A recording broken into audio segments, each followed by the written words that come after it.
with me this late, but I am making an exception today.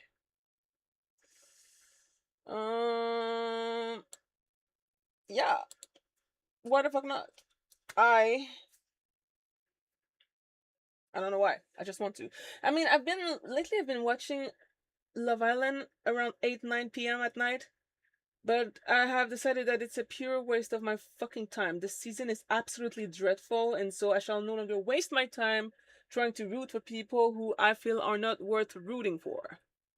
And thus, I shall start gaming again. More. Because I do miss gaming more. And so that's that. But first, let's do a get ready with me because I feel like getting ready to go nowhere. My favorite things to do. I'm gonna continue the video that I did in the video that is currently being uploaded on YouTube because for some reason the stream didn't work about the husband, the pick me wife. The video of me reacting to the first part of that is going to be very soon live on the channel. Without further ado, let's do this. Oh shit, I forgot about the music. We don't do that. We don't do copyright.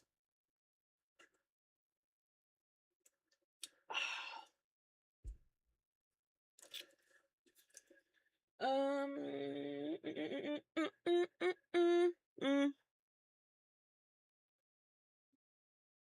Oh,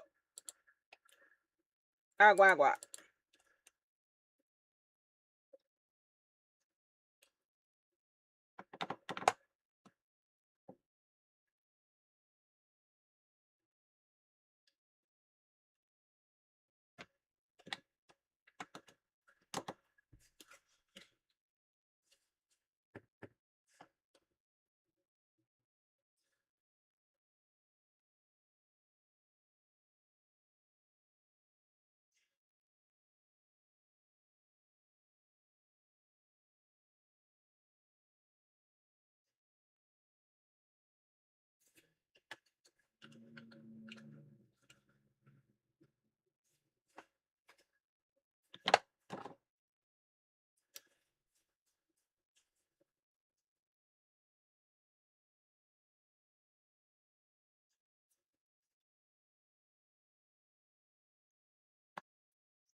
I'm realizing something. Now, wait a minute.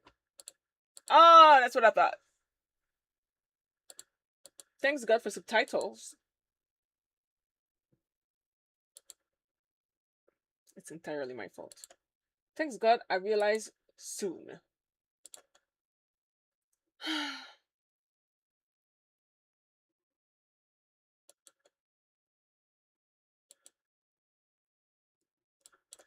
Tell you other than the fact Sorry to the future people who are going to watch this video. that this woman is just like certified crazy. She's a talk show host who does not have face blindness, but she can't get a single fucking celebrity's name right and she is not even sorry about it. She does it time and time and time again. sorry about Oh yeah, it. she's sorry. Sorry. But she's like not heartfelt about it, and she makes this her whole personality. You can't say the word sorry around her because you gotta just watch part one. Sorry. And then she goes on another reality show where she decides that she's just gonna be incredibly sexist. She's gonna favor boys. She has a daughter and a son. She's obsessed with her son. Her daughter, she's like laughing and she's like, guess what? One time my daughter came up to me and was like, you really need to teach my brother some manners because he keeps pulling out my hair when I don't listen to him. And then she's like, I thought that was funny. People are like, we want to punch you in the face. There's like a whole chicken leg, chicken drumstick drama. There's so much drama. This is the most least self-unaware. Yes. The most. I'm about to call it a day. The most. Least self-unaware aware. He's like, I gotta lock in right now. So this is part 2 where we go into new drama because Judan, someone married Judan. I don't know how, but it happened. It happened. And we're about to talk about him because he was one of the most bullied celebrities for a little bit because of Judan. But before I tell you about all of that, first, I just want to say thank you to ABC for sponsoring today's video. ABC was like, hey, Stephanie, can I send you something? And I said, send me something good.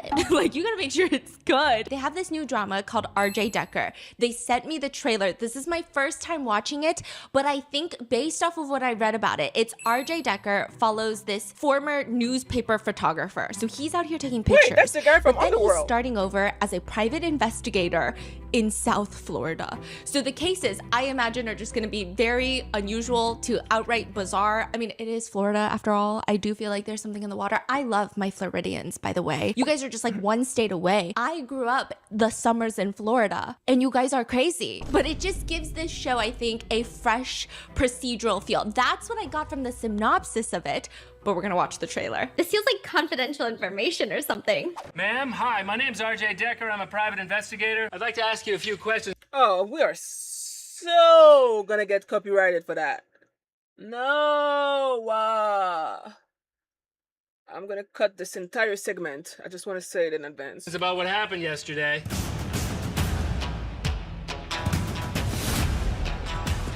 RJ freaking Decker, as I live and breathe. Detective Abreu, hello, how are you? How is everything at the trailer park? You making new friends? Hey, Tebow, how you doing? It's gonna be a hot one today. Stay hydrated. Jesus. Every single day. Wait, what is happening?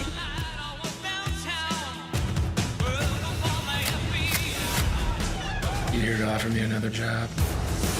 Maybe we dive in together and find something that connects. It's not a standard murder. It's something bigger.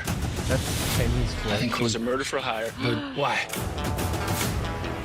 You want me to flex a little muscle? Find out what the DA's office knows? Trying to get sent back to prison today? You go to prison one time and suddenly it's all the jokes.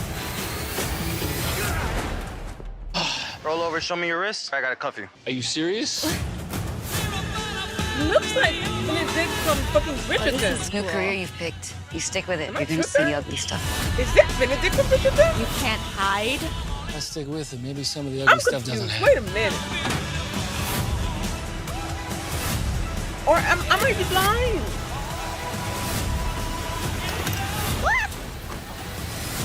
What happened to your eye? It's complicated. What's up, Arch? Hey, what's up, dude? How you doing, man?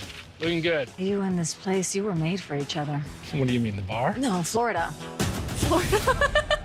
I think the dynamic. Wait. I have to know. I have to know. Why do I have so many tabs open? Every time I fucking do a cleanup, they come back. All right.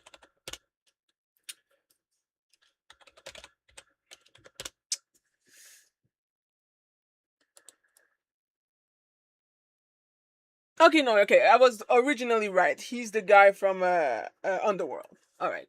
He looks a lot like the dude from the current season of Bridgerton that I'm watching. He looks like Benedict Bridgerton. Benedict Cumberbatch, no. But yeah, no. Bridgerton.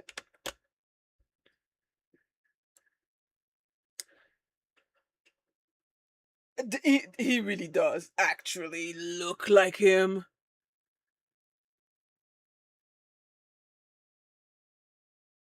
played by Luke Thompson. No, they actually look so similar. All right, that's it. Thanks for confirming. No!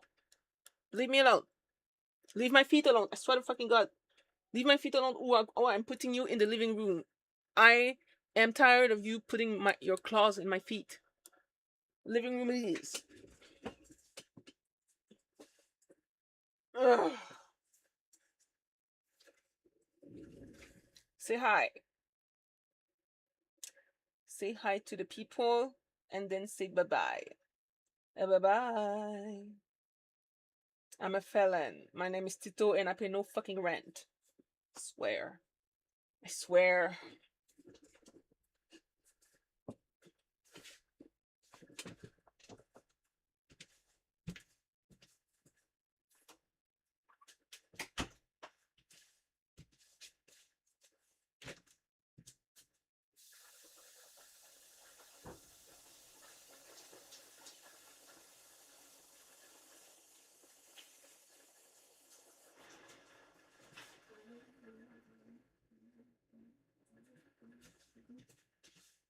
Ugh. Okay. No distraction. I hope this shit doesn't dry too fucking fast because otherwise I'm fucked. Is going to be very interesting, clearly, between him and the cops. Also, are they going to fall in love? Because I feel like they're going to fall in love. I hope they fall in love. And then second of all, I've always wondered this. If a private detective, a private investigator is knocking on your door, what do you think they look like? And what if they look like RJ Decker? Are you more scared? Are you more nervous? Less nervous? Do you think he's a joke? Or do you think he secretly knows something that you don't know? I want to know. And I also want to know if he's going to follow up on like all the weird stories of when divorced people hire private investigators against each other. Because it can't just be all crime. Imagine he's like investigating something for like a divorce. And then he sees the guy who the wife thinks is cheating and he's just murdering somebody or something like that. I don't know. Am I spoiling something? I like that it's not too dark. I feel like there's some lightness. The balance of the humor is really good. But I still have a lot of questions. Who are all these dead people? Who? And it's from the creator of Elementary and starring Scott Speedman. Watch the new series RJ Decker Tuesdays starting March 3rd on ABC and stream on Hulu. There is this TV show called Mr. Housework. Housework? Yeah. Like doing housework? Yes. So it's celebrity husbands at home doing housework. Huh? And I was like, yeah, that's where you belong. No, I don't know why we had to make a whole show about it. I do housework all the time. Do I get a show? You know what I mean? It was weird. Like, girls do housework all the time. We don't get a show about it. But guys, they're doing housework. And these two house husbands, celebrities, are at home making Chinese pancakes. And they're fooling around with the dough. They're flipping it, tossing it. They're doing little tricks. They're having a good time. This whole show is based off of Family Observation. It's Family Aquarium. It's a variety program that follows 3 celebrity families to see how they live. And then there's like a whole panel of other celebrities and reacting to other celebrities. Yes, about how they live. And like there's supposed to be a focus on the men taking more of the household chores in each family. So they're like trying to do more. So Judan and her husband are not one of the featured couples. So instead, Judan is part of the observing panel. So she's sitting there and like making commentary about these different families. And so the husband is not even at the crime scene. No, he's not at the scene of the crime, but he's about to be the perpetrator. Oh my He's gosh. about to become the world's biggest perpetrator. OMG. So she's watching the couple's daily lives and she is giving very intense commentary on their behaviors. And she's watching these 2 men flip the pancakes, messing around. And she suddenly, to say, actually, this made me think of something. She says, when some men play like this at home, their wives might get upset. That's the reality in many families. You know, childlike innocence. I think a man's childlike innocence is very important. But some women, maybe because they're so stressed or overwhelmed, I need a blender. Wait, I have my Bluetooth earbuds. forget to protect that innocence. And when that happens, men stop wanting to show that cute, playful side to them. I want to throw up. This is Wait, not this the is week for Judan this. saying, right? This is Judan. And literally, I'm not the only one with this entire reaction because everyone on the panel has a moment where they go, bitch, what the fuck are you saying right now? She's making this comment while she's watching the husband and the wife, like they're all like living their lives and the husbands are like doing all these cute little things. I have so much to say. And I'm not even gonna say it. Remember, this reminds me of, there's one TikTok that we watch. Oh yeah, where the guy is like in the beginning of the relationship, and the guy's like, and then like the girl is like, oh, what's wrong with you?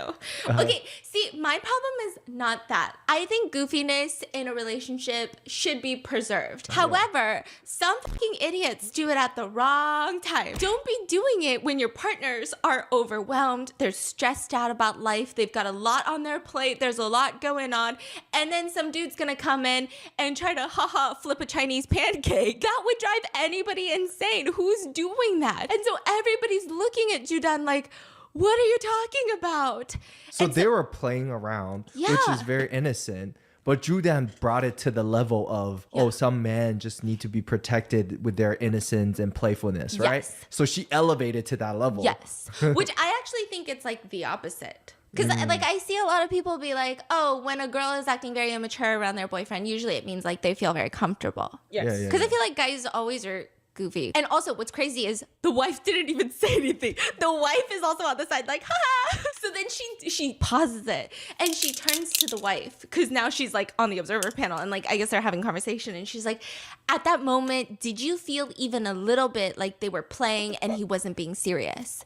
And the wife is like, no, I thought it was really fun. Like I don't want to be a buzzkill or anything. She's trying to start something, Yeah. but there's nothing. 那那个时候你有一点点的觉得他们在玩就不认真或者说什么吗？没有啊，我觉得好玩。There's nothing. The wife is like, I don't know why this is a whole big deal. Like, I thought it was kind of cute. I thought it was funny. And then she's like, we need to protect men. Like, from what? And then in the clip that they're watching, like, again, you can clearly tell the wife is not upset. She even goes, hey, look. She's talking to their daughter. She's like, look, daddy's about to flip the pancakes. So, like, what are you saying? Netizens are commenting, like, I thought she was going to say that women, because of their stress, forget they also have childlike innocence. But instead, she says we need to protect men's childlike innocence. Another comment is, are we women just criminals? Why do we deserve all the punishment? What's going on? Another one is like, women need to protect men's childlike innocence because who's stressed out? Because we're stressed out, so we have to protect their innocence. I'm his wife, not his mother. What's going on? Okay, this variety show actually aired back in 2020. So this was before the previous variety show that I'm talking about. At the time, she did not face backlash because nobody cared about Judan. Oh, people dug this back out? People dug this back out. People are like, what else? What other crazy things has she said? They start digging into it. Okay, just so that we can go through all of Judan's history, there's another clip where she's on another reality show. I don't know why she's on so many variety shows. And Judan is sitting next to her friend who happens to be pregnant. And her friend's name is Lee Ai. She's a model who is pregnant. She's about to give birth. And Judan, out of nowhere, while everybody's sitting at the table, suddenly asks her model friend, so how much weight have you gained? Ma'am? 你重了多少？ Which is like a crazy question to ask anyone, period. Definitely to ask a pregnant woman, unless you're their doctor. So the model friend, she answers honestly, and she says, oh, I think I'm like up 26 pounds. And the moment that she said that, Judan gets excited. She said, see, I can tell that your husband doesn't treat you well. Look at how good my husband was to me. When I was pregnant, I gained 60 pounds. Bruh. All I can think is, I don't think your husband is taking good care of you.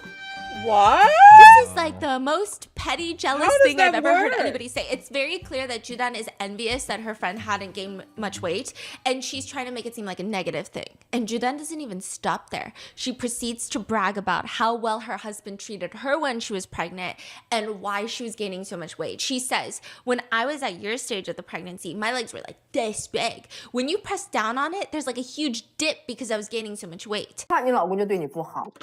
我老公把我养得多好，胖了60斤，这只能说明老公养得不好。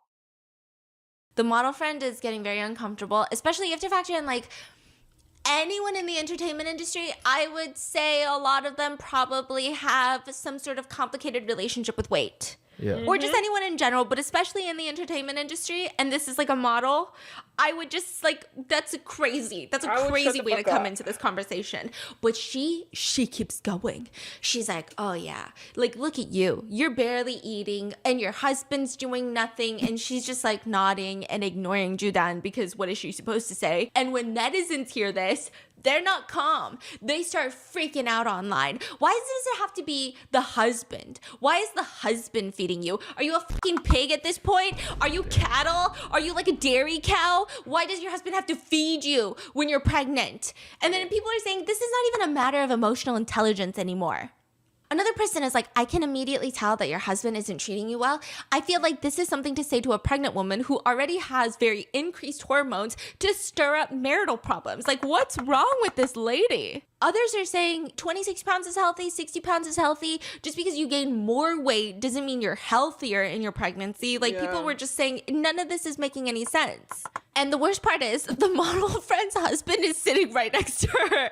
And people are photoshopping his face, and it's just like getting shot at for no reason. And people keep calling Judan a lemon because she's just sour. She keeps making lemon statements. She's just acting like a fucking lemon head. She also starts bragging about her husband. So not only is she bragging about the fact that she gained 60 pounds and her friend is not gaining as much weight, and then she starts bragging about how when she was giving birth, her husband was gonna count down to her birth, like counting her pushes. I don't know if it's like 1, 2, 3, 4, 5 or 10, 9, 8, 7. I don't know. Like, what's the countdown? I don't know at what point the baby's supposed to pop out. But she's explaining because he went to Beijing Film Academy. He's classically trained in the performing arts. So he's got a strong, commanding voice and he knows how to use it. And Judan starts bragging about how when she was pushing in labor, her husband starts counting and he's commanding the whole room. It was so impressive that the nurses in the room wanted to record him. She says, in the hospital, you can only hear his voice and mine. And the nurse said that we need to make a recording of his voice because we've never heard a countdown sound so good. I mean, at least she loves her husband. What does that mean? Nobody knows what this brag even is. Yeah. I don't understand what this brag was supposed to be. And I thought maybe it's like a Chinese thing that I'm not getting, right? Tiffany was like, I don't know what this lady's talking about. I don't understand. Maybe like he's doing like those march counts, like 1, 2, 3, 4, 1, 2, 3. Is that it? Probably. However, the part is she's bragging, and like, who brags about that? Yeah. What did he do? Like, if I have created a human being and I'm giving life out of my vaginal canal, my legs are spread open. I want a halo above my head. I want my husband next to, I want you fanning me, honey. I'm not gonna sit there and compliment how well you were counting. Great, you know numbers. I just created a human being. Like, that's so weird. Any other time, fine, that's great. You're getting your delivery food and he's counting down. You're going up in the elevator to your little penthouse suite, Judan, and he's counting up. Okay, fine, you can brag about that. When you're giving birth, that is so weird. Why are you bragging about your husband? You're the one that gave birth. It's so bizarre. People are so confused in the comments. Like, I didn't even know this was something to brag about. Like, I didn't even know this is something you get complimented about. Some people are just saying Judan's words make zero sense. I don't know what I'm listening to. It doesn't make sense. And she treats her husband like he is some kind of treasure. She's that friend who cannot stop talking about her husband, going on and on, telling everyone how much he loves her, right? But then you listen to her actual stories and you're like, what? I don't think you guys have a healthy relationship. And all of that bragging just backfires. Okay, so there's another season of Mr. Housework. Judan is on the panel again, and she's one of the observers. And out of the 3 couples that they're observing, one of them is pregnant. And during the show, they're talking about morning sickness, cravings, everything related, to pregnancy. And Judan is like, there was one time when I was so sick, I was puking nonstop. And this is, when I was pregnant. But at the same time, I was really hungry. So I told my husband, hubby, I want to have some soup wontons. He was just going in and out of the kitchen nonstop, asking me about every single step. At the time, I felt so bad, but I even took a picture. That was the first time my husband made me a meal. I went to the kitchen to take a picture of him cooking the wontons. She probably assumed this was a super romantic story. But even the male celebrity next to her just... Did you catch the part in the story? This is first time? No, first time, but also he keeps coming. 我是有一次吐的实在都不行了，但又很饿。我老公进去厨房，进去出来，进去出来，一步步的问。我那时候那么难受，还拍这张照片。我老公第一次为我做一顿饭。你看，女人就会这样，虽然她很少为你做，但是她只要为你做一次，你就觉得哇，这是超级啊！我还偷偷到厨房门口拍他的背影。baby。Imagine, okay, when I'm about to throw up, I can only, these are the words I say, because I throw up a lot because I have a pork allergy, and something in me is like, I know I have a pork allergy, but I just fucking love eating pork sometimes, okay? Sometimes I gotta hit it with a possum. Sometimes I have to eat samgyeopsal, and so I'll eat it, and then, black bean noodles, you know, that's all pork. So then I'm like, but to throw up. That's it. That's all I say. He knows the drill. He gets my meds ready. He helps me with a glass of water. I can barely say the words, I'm about to throw up, because I'm about to throw up. But imagine your husband opening the door. Honey, which wontons? Closes the door. Opens the door. Honey, I can't find them in the freezer. Honey, which pot do I use? Can you imagine? Can you imagine? No. So even the male celebrity next to her is like... I don't think you know what you're saying. I think he probably thought she's about to go on a rant right now about her husband. But she's looking around like, I bet you bitches are jealous. Okay? And the male celebrity next to her goes, this is just low. This is just low? Yeah, low.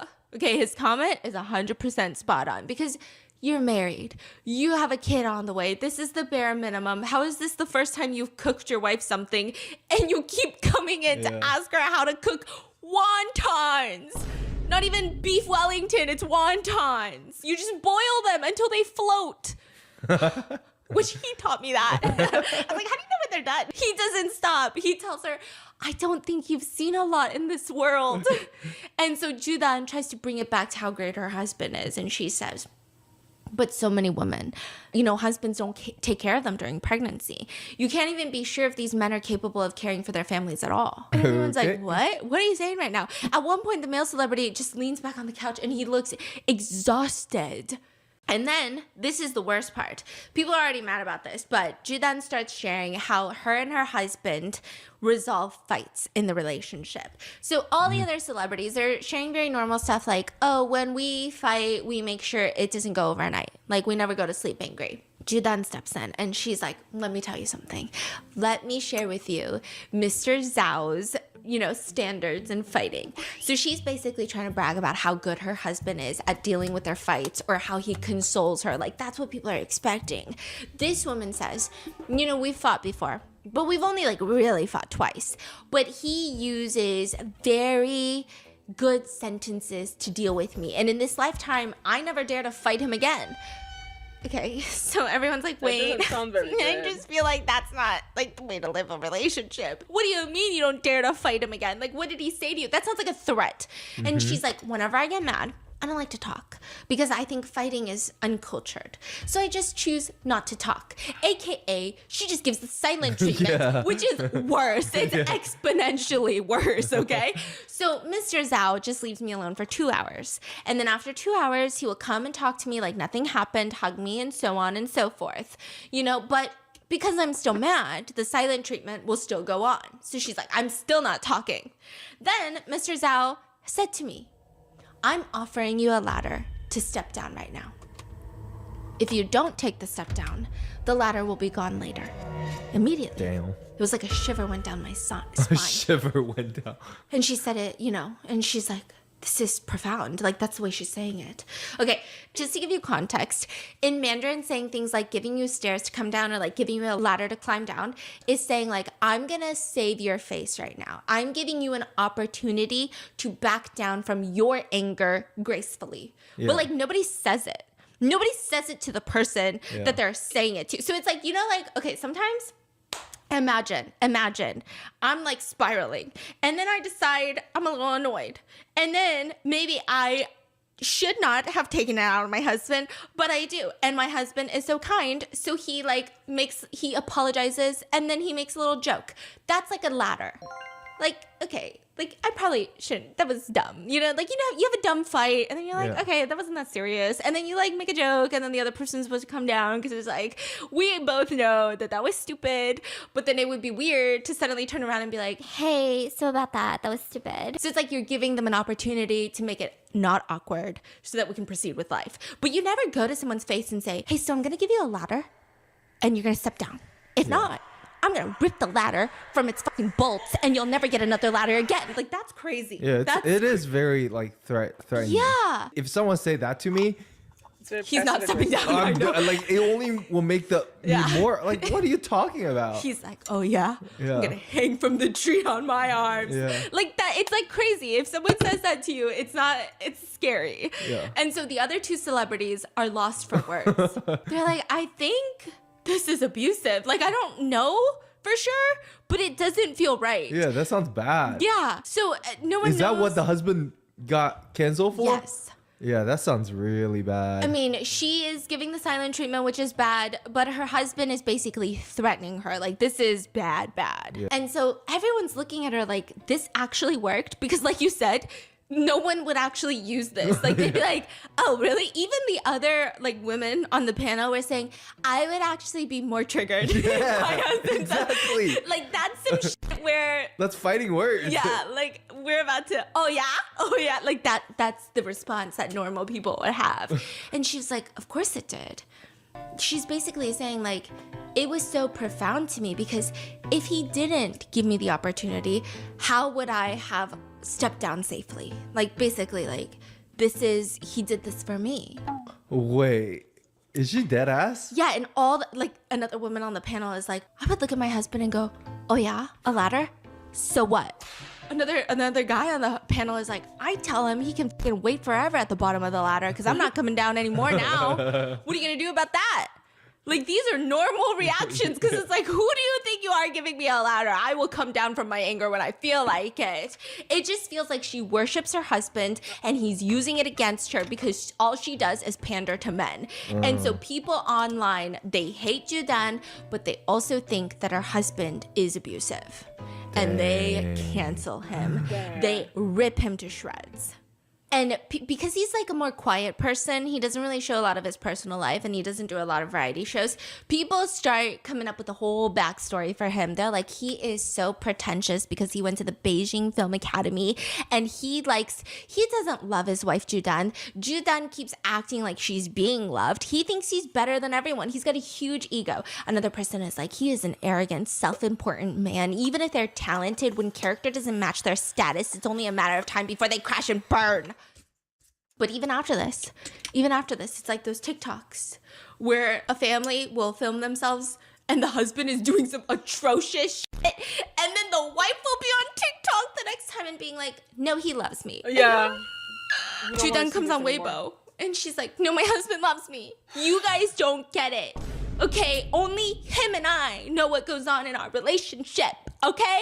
And you don't know how much he loves me, so you stay out of my relationship.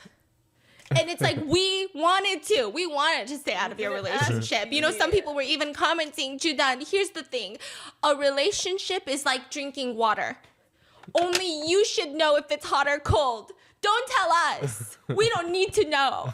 And we don't care. I don't know. Chinese citizens are creative, okay? It's like, that's kind of good. Because I guess I wouldn't announce to someone what my water temperature was.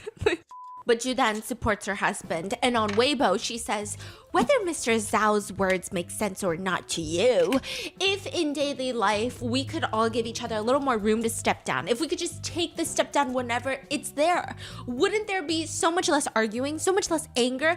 I've always been grateful to Mr. Zhao. Okay, he taught me how to manage my emotions, helped me reduce so much friction in our life together. I really like the show Mr. Housework, and I'll continue sharing my life and my marriage on the show. Of all of us guests said that everyone has their own way of living. There's no right or wrong. We respect that and we discuss freely. Thank you to everyone who pays attention to the show and to us. Whatever method helps two people get along, that's the right method. Next episode, it will be even better. And then Judan just starts full on arguing with netizens online after that post because people are leaving hate comments and she's saying things like, okay, someone comments, as long as it works for you, birds of a feather flock together. There's nothing much to say. Judan responds, I hope this doesn't have to work for you. Huh? Someone comments, I think you could be more confident in your marriage and make your husband care more about you. Judan responds, I'm still not confident. Oh my God. Oh my God, what is that? Netizens even told her to stop because at this point it's just making her look bad. Like it's just now you're fighting netizens, and then she responds, no, I'm bored in the car right now. Some people are like, is there something wrong with Judan? Every time something negative comes up about her husband, it's her saying it. She's his biggest up. And then after he gets dragged, she jumps in, tries to clear his name, and then starts getting mad at us when she's the one that made us mad at her husband. Is she messed up or what? This show aired back in 2019, and for years after that, Judan's husband was widely criticized online. He was labeled a manipulator. He was labeled a terrible husband. You name it. It also didn't help that netizens dug up an interview that the husband did, and he seemed to be disrespecting Judan, and she was still defending him. The interview is pretty bad. At one point, the husband said, I don't really know how to put her acting in my eyes doesn't really count as acting. So, like, Judan doesn't really act. She's host, and then she does the variety shows. She doesn't really act, and when she does, it's not, like, any serious projects, I guess. But even the interviewer is like, oh, well, that's not really a nice thing to say. And he's like, hurtful? Yeah, maybe it's a little hurtful, but I guess it's the truth. Like, it's pretty messed up, okay? I would say, like, that's a fight. We're getting in the car, and we're fighting on the way home. Like, that's... why would you say that? But the interviewer later tells Judan about this, and Judan is like, it's okay. I can also diss him. Like, it's very weird. And the interviewer is like, okay, then diss your husband. And she says, I'm going to expose him now. When he goes outside, he pretends to be so intellectual and knowledgeable, but in reality, he's obsessed with me. He's a wife lover. I put him in his place when he comes home. Wait, what? Like, what? Oh, yeah, that's weird. Yeah, You're doing too much now. Yeah. And the interviewer is like, I think it's so funny because all the netizens are worried about the two of you. She says, exactly. So many people feel bad for me thinking he's mean to me. And of course, you know, he does things differently from everybody else. You won't find a single trace of me on his Weibo. He never posts about me. He never mentions me publicly. I get why people assume the things that they do. I couldn't wrap my head around it at first. But honestly, I get it. But we're doing well. And it's like, you know, this is my treasure, and that's how he sees me, as his treasure, and he doesn't want to expose his treasure to the whole world. I'm just genuinely happy, you know? We kind of just want to shut the door and save our happiness privately, so I get it. Back in the day, I probably would have blown up about something like this, but he's just such a steady figure in my life. He's emotional and fiery, and he's turned me into a better wife. I still have my ups and downs sometimes, though, you know, but I'll just text him things like Papa instead of husband. Like, I guess she calls him Baba. Dad? Daddy? What? Why are you shocked? You put your name as husband daddy on my phone. Out of anyone who should be shocked, it's not you, okay? He said, Daddy? Despicable. How dare. Disgusting. And so then he'll say things like, Baba's here. This is getting weird. I don't know why we know this. I don't know why she's telling This us. is what? I don't know where this Do we like this or no? Oh, but there is this crazy part where her husband was caught. Okay, tell me if you think this is weird. Her husband was caught by paparazzi drinking from the same boba cup as a female employee. Yeah, I mean, that's weird. That's weird. Why is that weird? That's a lot. Female Like sucking on the same straw. There's like these clips where the female assistant is holding a boba cup and then she passes it to him. He takes it and then tries it and then gives it back to her. Now, he claims they come out with their own side of the story and they're like, no, it's because he doesn't like the boba tea. And the assistant keeps being like, no, it's so good. You just have to try it. Like, it's literally the best boba tea ever. Like, you just have to try it. Like, please, you just have to try it, right? And then gives it to him. He tries it and decides he still doesn't like it. However, disgusting. However, I think that's gross. I would start a fight. I would side eye for sure. Yeah. It's kind of weird. Kind of weird here. something's weird, but you know, maybe it's innocent. I don't know. How could it be innocent though? I mean, there are some weird people out there, you know.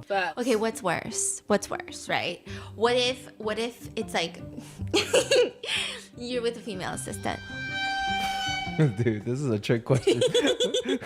Let's get back to the story, shall we? No. You are with a female assistant, and she's like, "You have to try my boba tea," and she hands you the boba cup. I'm gonna be like, ew. I'm with a male assistant, okay? I just try to see which one you think is worse, right? Would you rather situation A, he hands me his boba cup and is like, try it, I swear, holy shit, it's so good. I don't know what guys sound like.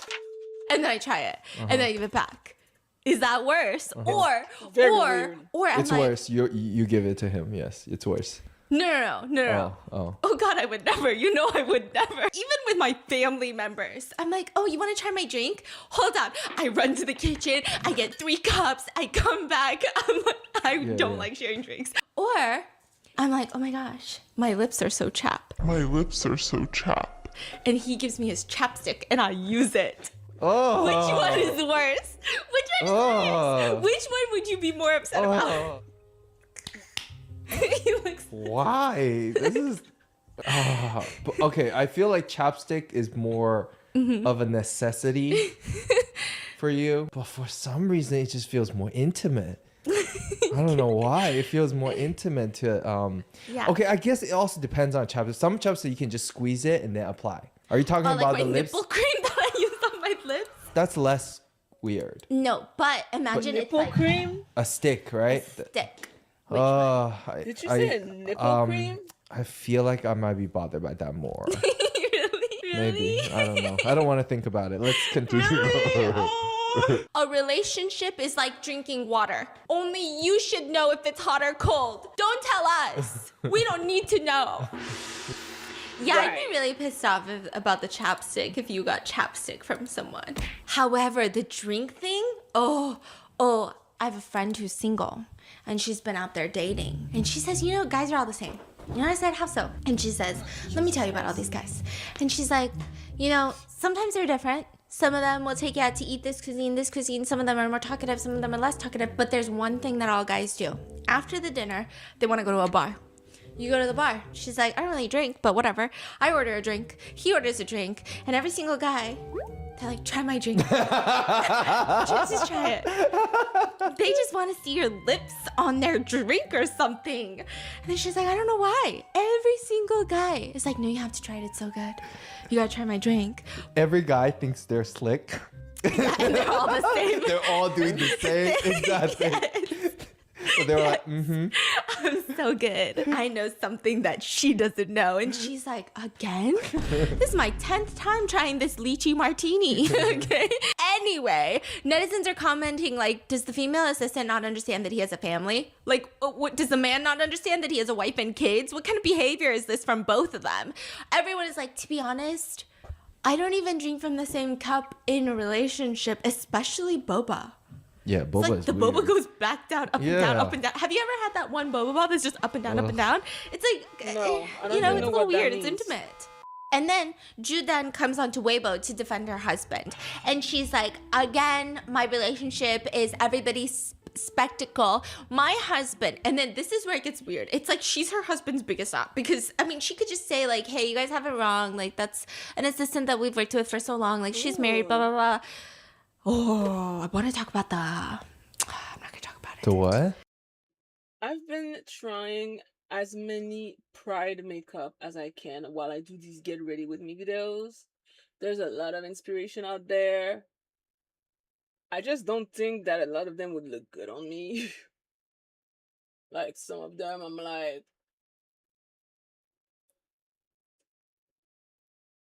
I still miss some ingredient. So I'm wondering, should I even do a pride makeup today? Or should I just do some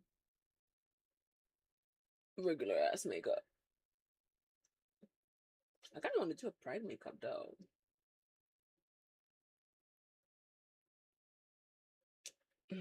Anyway. The keep Property going, Steph. Brothers. was having an affair with the that was crazy.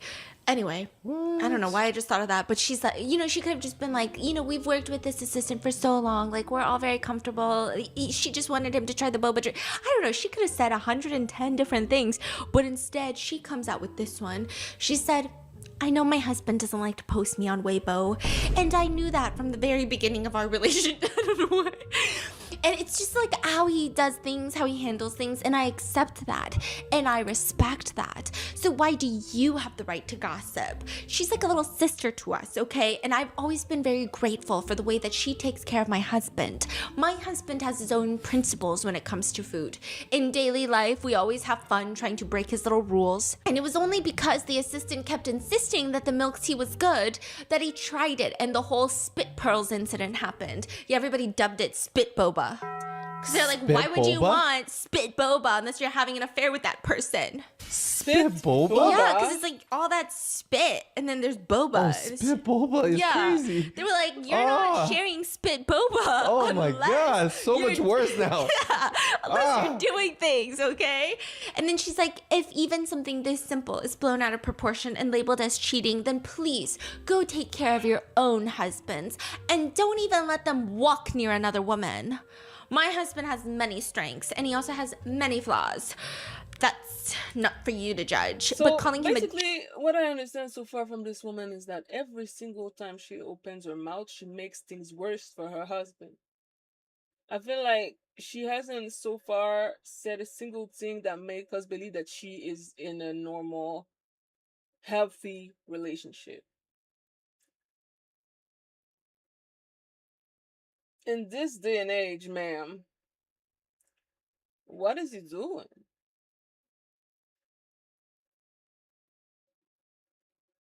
Read the room. jerk or a cheater by name is unacceptable. That's not just malicious, it also enables the truly despicable cheaters out there. After reading this, netizens are like, is she trying to help her husband or hurt her husband? I don't even understand what's going on anymore. She has a very unique way of of defending people. or complimenting people. I don't know what's going on.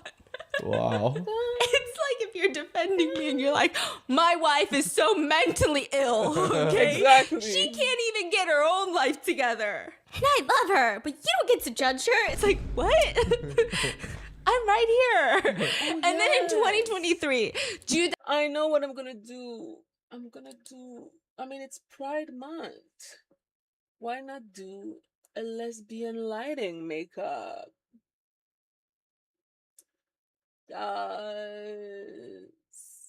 Yes, I have found my inspiration. I'm not a lesbian, but I support my lesbian brothers and sisters. I support the Lebanese community. Judan and her husband show up on Viva la Romance, the show where Judan talks about her daughter serving her son. Like, it wasn't until this program that people saw their actual day-to-day interactions, how they talk to each other, how they address each other, their entire... I don't even know what to call it. So in one of the episodes, the couples are sharing some of their stories, and Judan mentioned that in her childhood, her mother would also give her stepfather the silent treatment. And it was such an unpleasant part about her childhood. And when sharing this, her husband is asking her, then why do you do the silent treatment now? Oof. And she's like, well, their silent treatment actually affected me a lot. Then why do you choose to do the silent treatment? And as he's saying this, he looks like he's already stressed. Like, he's got avoidant posture. He looks like he shouldn't even be asking this, or else Judan might get upset. Coincidentally, she taps his leg, and he even kind of flinches a little. He, like, flinching. That's not the reaction of someone who's always the dominating one in the relationship that's manipulating her. But Judan continues, yeah, so as I was just talking about it, I said the reason why I ended up reading psychology is that I want to answer this question, because when I'm with my husband, I also use the silent treatment. When I think about it now, I really choose the same way that my mother did it, but one day you talk about it in case I got it wrong again. Wait, what did she say? She's just saying, like, and then one day you talked about it, right? And then she's like, okay, let me explain the whole ladder story again. She's like, I brought this ladder story up years ago. Stop it. Get some help. She said, I'm gonna do it again. Yeah, and then she's like, I'm gonna tell the full story this time with my husband so that no one else misunderstands. So everyone's like, wait, what do you mean misunderstand? Wait, And- this is a group discussion right now? They know what she's And talking Judan is about? like, okay. She starts talking, and you can see the husband is like about to cry. And he even says quietly, like, that incident, when you talked about it, it got me bullied for years. Like, you had me scolded for years. Wow. He doesn't blame her. He doesn't make her feel guilty. He just looks relieved that they finally have a chance to clear the air this time. And Wait, so he is 4 happy years. for this He looks conversation. sad as He's- fuck. Okay. It has been 4 years. Okay. Okay. And they re-explain everything, and it's because she just kept giving the silent treatment to her entire family for like days. She forgot to mention that part. And so finally he's like, I'm gonna give you a chance right now. And I imagine that this is I probably imagine not. he didn't even say it like a threat. Yeah, and I also imagine that this is probably not the first time. Like, I wonder if Yeah. it's something that they have talked about where he's like, you cannot just ignore your kids. You cannot just ignore your husband because we got into a fight. Like, that's such an unhealthy environment for the children. Like, you can't You know, just. this is very relatable because, you know, I have family members that's just like that. And it's almost like you have to treat them like a kid to give them a step to calm down. It's like everybody knows, okay, I think that was enough. Like, Yeah. it's been days or weeks. Weeks. Like, This you is know, already crazy. yeah, like, you know, you want to reach out the branch to tell them that, hey, you can come hang out now. Yeah. And then he came up to her and he said that, but I don't think that he said it, you know, like you were saying, like in the way that she tried to make it seem like he was saying. And then that made her rethink the whole silent treatment against her family, which is already so crazy when you think about it. You cannot just give the silent treatment to your entire family. I think the silent treatment should be illegal. I think like that is either be silent forever or you gotta talk. I'm not talking like you can't have time to cool off. It depends. I'm saying like silent treatment is like highly unproductive. It's like at that point, just never talk again, or you gotta start talking because this is crazy. Silent treatment is wrong, but sometimes you just don't know. Like, sometimes you don't know how to express your stuff, and so it's best to stay silent until you gather yourself enough emotionally to know that when you finally speak up, it's not gonna come out horribly. And so that's one like moment where I fully understand and support the silent treatment.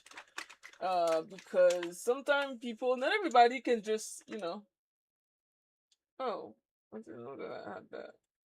Can just talk all the time. Like Madame Stephanie Souver here. Not everybody is a professional yapper. Some people suck at communication. And so they need more time. And that's okay. It's okay. Everybody should know their communication style. And so I'm sure he's having that same feeling. And all the comments are like, oh, okay, so for years we have been bullying her husband over a misunderstanding. So people start making memes and they say, him, wife, be careful when you're walking on the streets. Her on a reality show. My husband asked me to watch myself when I'm walking down the street because he's gonna hunt me down. Him, you're such a cute little piggy. My husband said that I was stupid as a pig. When you're traveling and taking pictures, pose more naturally. I don't think, you know, you look as good when it's staged. My husband doesn't like taking pictures for me when we travel because he thinks I'm ugly. Okay, so people are so confused about what's going on. They were comparing it to the meme online where everyone's like, my husband said he was gonna go work from home in the room next door, and I think he fucking hates me. Get some help.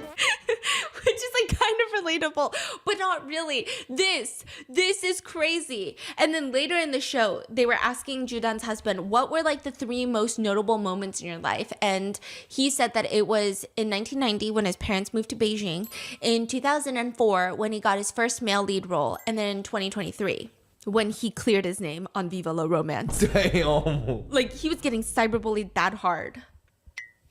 When you say when you clear his name, damn. Yeah. Oh, and then it gets crazier. So they're on Viva La Romance. And you know how she was like, oh, my husband never cooked for me. The wonton soup was his very first meal. And he had to come in every single like second asking me like, how do I do the next step? How do I do the next step? How do I do the next step? Right? They... On Viva La...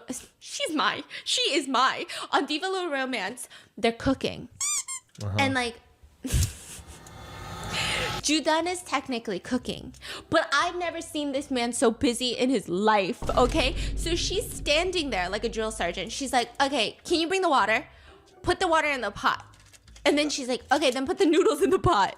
Okay, then do this. He's like taking instructions. He's like moving things. She's calling all the shots. She's literally like, start the fire. Do this. Do that. She's not like this whole submissive wife that like, you know, because that's the whole thing that she was trying to portray and everyone was so upset with her husband about. She would scream like, let me know when the water's boiling.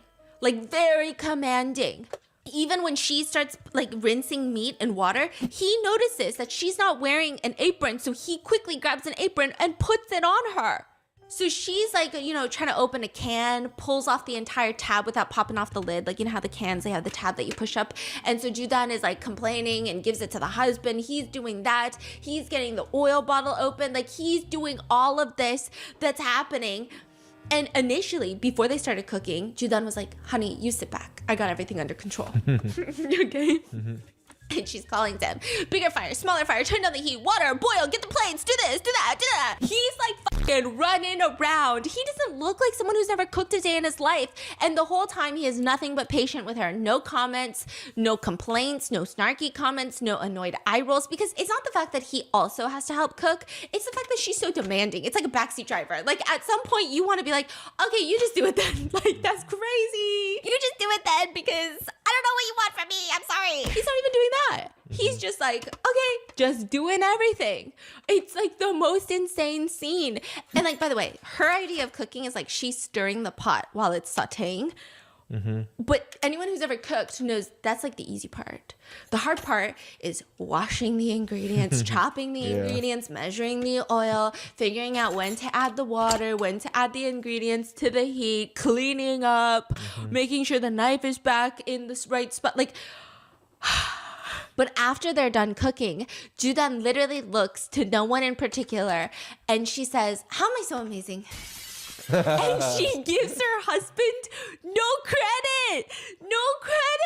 And he doesn't take credit either. He just sits down and he sighs because he's tired. And then Judan just says, oh, did you get tired from cleaning the wok? That's just one of the things he did. He did everything and he cleaned the wok. So he said, and then he just said, I guess I just like got up and set up and did a bunch of, I don't know, but still, it's not as tiring as cooking. You worked hard. You worked really hard, wife. Huh? No one is breaking her delusion. They're all feeding into it. Yeah. They're all letting her live in a parallel universe. And one netizen even asked, I don't get it. Who was the husband's biggest hater after all? And the next comment is, Judan. Judan is the biggest hater after all. And she just be making him look bad. Like, I don't know what would have happened if he wasn't on this show. So as other couples are talking about some big fights that they've gotten into in the relationship, Judan says, you know, I think in the early stages of our relationship, also that's a leather chair that he's like moving back and forth on that kind of sounds like a little flatulent. Like it sounds like you're tooting. I know we had a good dinner, but like it sounds like you're tooting a lot. I just want to mention it's a leather floor seat cushion. You think they can hear that? Yeah, I think so. And it sounds like you're tooting, you know. Okay, but let me tell you, when he toots, you'll know there's like a bass to it. So Judan is saying, you know, in the beginning of our relationship, I used to be really childish. I used to actually run away from home sometimes. It was when we first started dating, and I would just run away from home because I just couldn't deal with the emotions anymore. And the other celebrities are like, okay, they look really concerned because these seem like really big fights. So in their head, they're thinking she would go for hours or she'd be gone or like something. What would even cause a fight like this? And her husband is looking at her confused. And he's looking like, are you talking about a different relationship you were in? Because like that never happened. And then he's like, oh my God. And it clicks and he says, I think Okay, so there was one time in the beginning of our relationship we were fighting, and then I went upstairs and I looked out the window and I was like, who is that outside? It was her. And he says, I'm like, what is she doing out there? And he says, you know, back in the day she would make it a thing to like leave the house when she gets mad, but the furthest she would go is about like 100 feet, 200 feet from the house. And then she would just be very immature, basically. And then he would have to beg her to come back home. And all the comments are like, can you imagine if the husband was not on this reality show? It made it sound like their relationship was so toxic. She had to flee the house. She had to leave her belongings. She had to leave her skincare makeup bag, flee the house, and check into a hotel. She had to change her government name and move to a different province and start a fresh new life because of how toxic he was. In reality, she's just standing by the mailbox. And she's like, what? What is going on with her? Like, I don't know. I don't know. She's just really digging The her own worst. grave or something. Everyone says that she has like a bizarre way of interpreting events. That is like, it's not even like, that's the nicest way of putting it. But the way that she has such a distorted way of interpreting people's actions and situations and even common events that everyone is like, I mean, we could probably agree that this is what happened. She interprets it completely differently to the point where you're like, what? What? Have you ever had a conversation with someone and you're like, I gotta go outside to the backyard right now because my dogs are outside and I think they might fall into the pool and drown. Okay. That's like the statement. And then the person is like, is the pool water cold? And you're like, that's what you got out of that? Like, I gotta go to the backyard because my dog might fall into the pool and drown. And they're like, is the pool cold? I don't know what the pool being cold has to do with the fact that regardless, pool water cold, pool water hot, I'm gonna have to jump in if my dog is drowned. Like, this is like really random. Like, that's what you took out of, like, it's kind of like, wait, I'm so sorry. Like, you know, it's just like a tiny bit off. It's always like a little bit like, wait, are we sure that we're like in the same conversation right now? Okay, so she says everything weirdly, and then people gets mad at the husband, and then she gets mad at the internet. Yeah. Ended up getting people more mad at both of them. Yes. and she's just mad.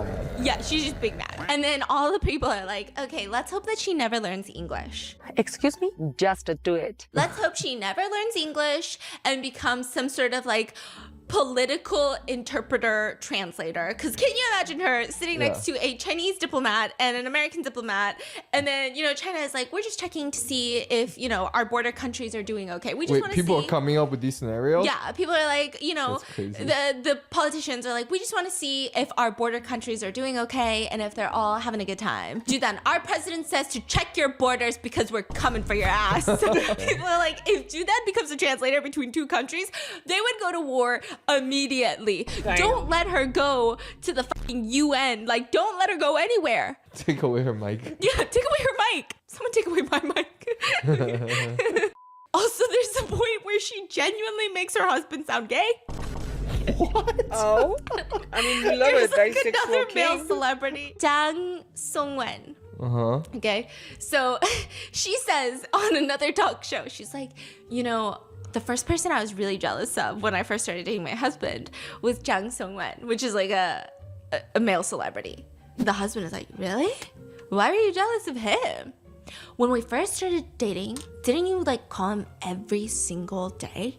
Like every day, every night, you would ask me to go to sleep and then you would go outside and you would call him. It was just like nonstop, every day. And I would think like, what are you two even talking about? But like, you really do love him. Okay. The husband was like, yeah, at that time he was going through a really hard time. So I was giving him support because it was like, he doesn't want to like tell people what his friend was going through, but he's like, you know, like when you're talking to your partner and you're like, why are you saying this right now in public, like when there's people around, like what, like that was I told them I didn't tell you, so like shh. You know, like that. It's like, you're not supposed to know this information, you're not supposed to know. So then he's like, he was going through a really hard time. Wait, so the wife clearly know that, correct? Yeah. Like wife knows, like example, he's going through a divorce or he's like going through medical problems. Yeah, but like it's he a just personal issue. Why are you airing out his personal issue right now? so he was just like going through a tough time at that point, and so I was supporting him through the calls. Yeah. And the wife is like, but as time went on, he kind of slowly faded from our lives a little bit, but he just went back to like a position as a friend. Okay. It's hard to believe. She is so airhead. Like who could phrase, what do you mean? What do you mean? Yeah. What do you mean? Like he went back to a position as just a friend. It's not about you. It's not about like if someone they're going through something really dark or bad. Yeah. It's not about And then also step down as a position as a friend. What are you stepping down from? Being lovers? Like, what do you mean? Right? What do you mean? What do you mean? So then the husband, he's so confused. It's like to the point where he's like, I can already see the comments. So he immediately, he goes, your descriptions are very misleading. Is it? It is. But war flashback. yeah. He's like, it's very misleading. And she's like, really? And he's like, it's not important. It's not important, but it is. Yeah. So everyone is like, wait, if, again, he weren't on the show, everyone in the comments would be like, were they dating? Were they seeing each other? Yeah. Is she his beard? Like, is that why he's so mean to her? Like, people would have had so many different conspiracies. Yeah. Then there's another instance on the show where they're supposed to be having a sweet moment and they're out at the park and Judan turns to her husband and she says, if you are my mountain, what am I to you? And then he's like thinking, and then she immediately goes, dark clouds? I'm dark clouds. And he's like, no, what?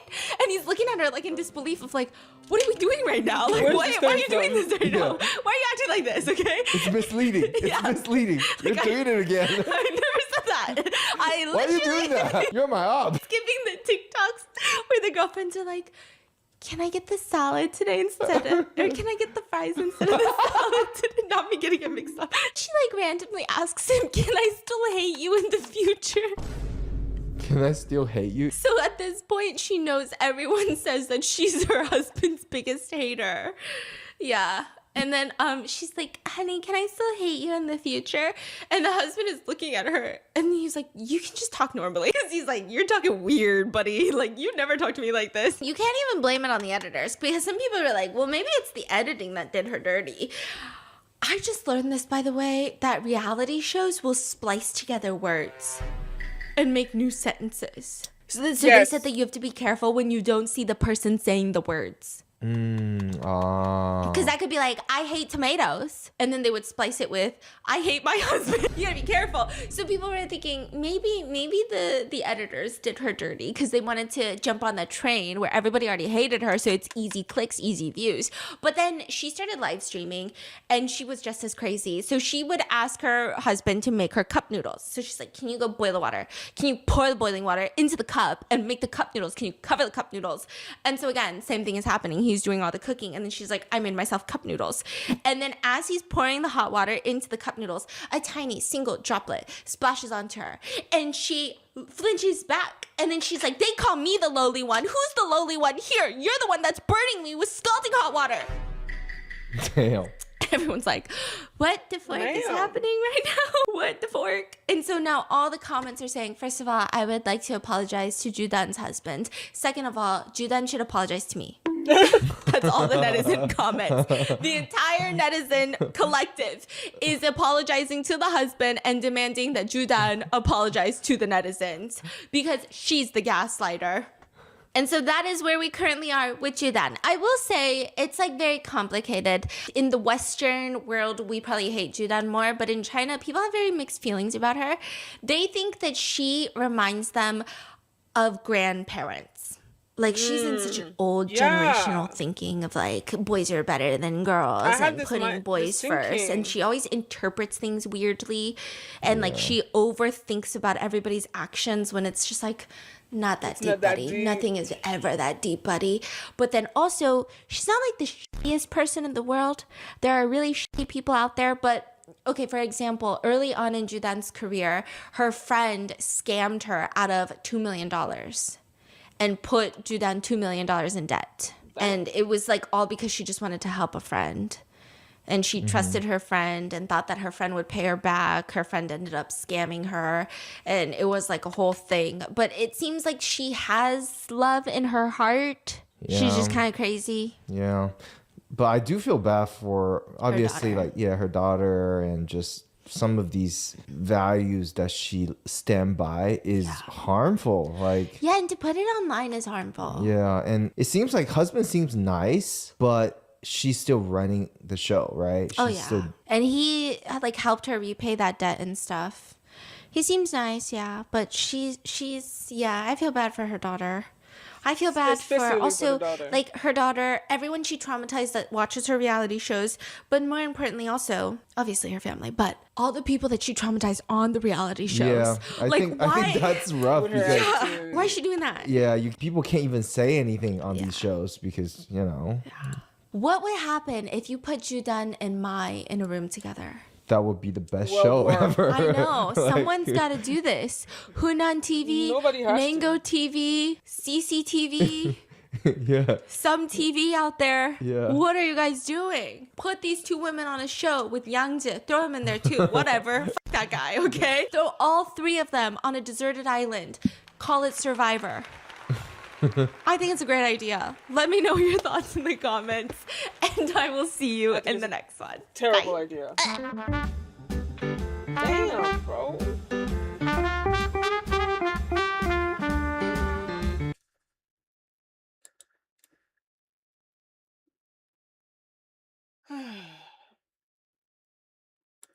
All right.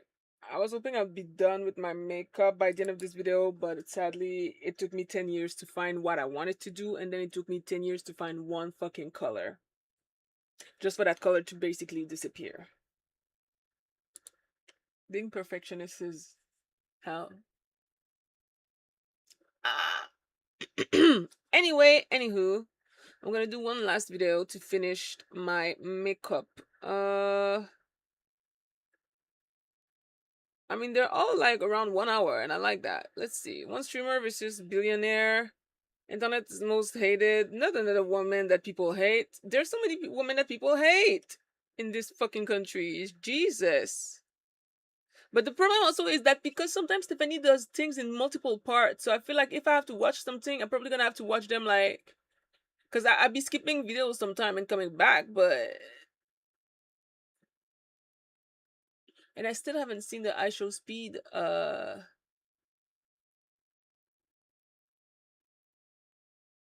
yeah.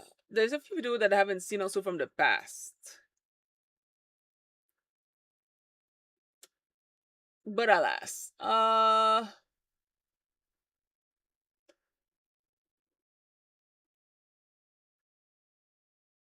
Fuck, I'm gonna watch this one. Fuck it. Bum, bum, bum, bum, bum. My lesbian makeup look is coming together. Ooh, maybe the next one should be the trans flag. I mean, it's still Pride, bitch. I'm gonna do as many rainbow as I can. All right, everybody. I am on an obligatory family vacation right now. And it was like a very long road, which by the way, we got a rat amongst our ranks. That's why this is a new setting. We're jammed into this bunk room. I don't want to talk about it. I'm an adult. I am an adult. I don't know what's going on right now. But let me explain what's been happening. We were on this very lengthy road trip. It felt like a 27-hour road trip, although I think it was closer to like 4 hours. And I decided that I was going to watch this show that Tiffany has been trying to put me on for multiple ages. It's been decades. She said, if you like the divorce reality show, you guys remember Mai? You guys remember Mai. Nobody has forgotten Mai from the See You Again divorce reality show of celebrity couples. They go in right before they want to get a divorce. Who would think that's a fucking terrible idea? Nobody. Then they live life with other wannabe divorced couples, and then some of them get divorced, some of them don't. Mai was somebody that I thought you couldn't top. You can't be crazier than Mai. There's just no other way. I mean, that's what I was thinking until last year. And this was like right before the holidays. China decided, I'm about to ruin your entire holiday season. I'm about to ruin your life. I'm about to take it all the way into 2026. And can I tell you something? I have no idea how many parts this is going to be, dear, because this is 32 episodes long. That's crazy. Like, all the Chinese shows are 30 episodes plus. Yeah, and this one I was expecting 32 episodes where I'm like skimming through most of it because these days I've decided to really partake in self-care. So that means when a show is boring, I just skip through it. There's like no show, well, there's one show, I don't skip anything. But other than that show, everything else, if it gets boring, I skip. Even in books these days, if a chapter isn't hitting, I skim it. So I thought it was gonna be like that. No, all 32 episodes are fucking insane. Every second to second, I go back and replay it because I'm like, wait, hold on, I don't understand what's going on. So let me explain the premise of this show. You've got a bunch of people, you've got guys and girls, and they're all gonna date. They're all heterosexual couples, or they're all straight. I think, but I don't know. But it's called Secret in Love. So every single one of them comes in with a secret that they're holding. And they tell the producers the secret. And then throughout the show, they unveil people's secrets. And then sometimes if you start dating someone, you can ask to see their secret and watch their secret and them confess to their secret. But like, what kind of secret? Like, okay, so I'm just gonna be so real with you. I don't know why they added that very unnecessary plot device. Like the secrets don't fucking matter at all. Like truly, the secrets are lukewarm secrets. I mean, I feel compassion, I feel sympathy, but it's not like, hey, so when I was younger, I ran over my dad with the lawnmower, but he was drunk and he didn't know, so I blamed it on my sister. And then my sister went to juvenile detention for like 5 years, and then I never told anybody, and everybody thinks she's psychotic and that she's a murderous, venomous villain. And I let everybody think that. And then now she's actually in real prison because you know how life be. Like, it's not one of those secrets. The secrets are more so, okay, I'm just gonna give you an idea of one of the guy's secrets. He's like, my parents aren't loving. And I'm like, what? Okay, like I feel sympathy, but like same. Yeah, same, and everybody else who's watching. And also, I was expecting something very juicy. Like, you're telling me you had a secret. Anyway, it's called Secret in Love, a 10-day journey. The participants are living in this massive villa together, and they're dating, they're going on dates, they're doing all these random challenges. And of course, because it's a reality show, it's going to be uneven numbers of guys and girls.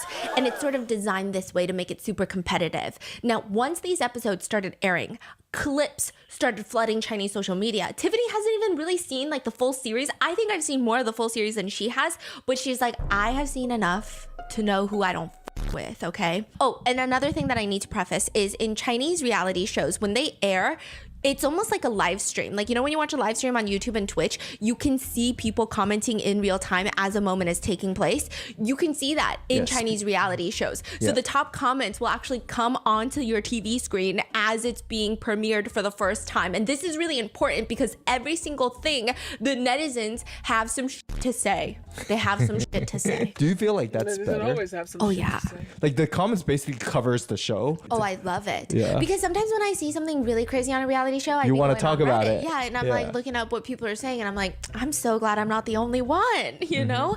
The comments are so good. So to understand this whole drama of why there are two people on this show that everybody has been canceling, they say that these are the villains of the past year. Nobody likes them. In order to understand their drama, you need to understand all the people on the show and all the ones who get dragged into all of this. So first, I gotta run you through the girls on this show. You got Bao Bao. How many people total? There are like 6 girls, 5 guys. So you got Bao Bao. Bao Bao introduces herself on the show as Nini, but everybody calls her Bao Bao, okay? She looks like Kim So-hee. Yeah, she's so beautiful. She's stunning. I mean, not only is she one of the most beautiful girls that netizens have seen just even on the show, but online, she's also incredibly smart. And ultimately, she is going to be the #1 victim of this show. She is going to get victimized by pretty much the most diabolical individuals that have ever stepped foot on Chinese reality. Damn. She got like a 667 out of 750 on the Gaokao in the science, the college exam. So she's really smart. I will say the thing about her is she seems really emotional. And I mean that with love. Like, she seems very attuned with other people's emotions. She's not emotionally dense in the sense of like she can pick up small feelings. Like she can pick up when someone is acting a little bit colder to her than the day before, and then it really fucks with her.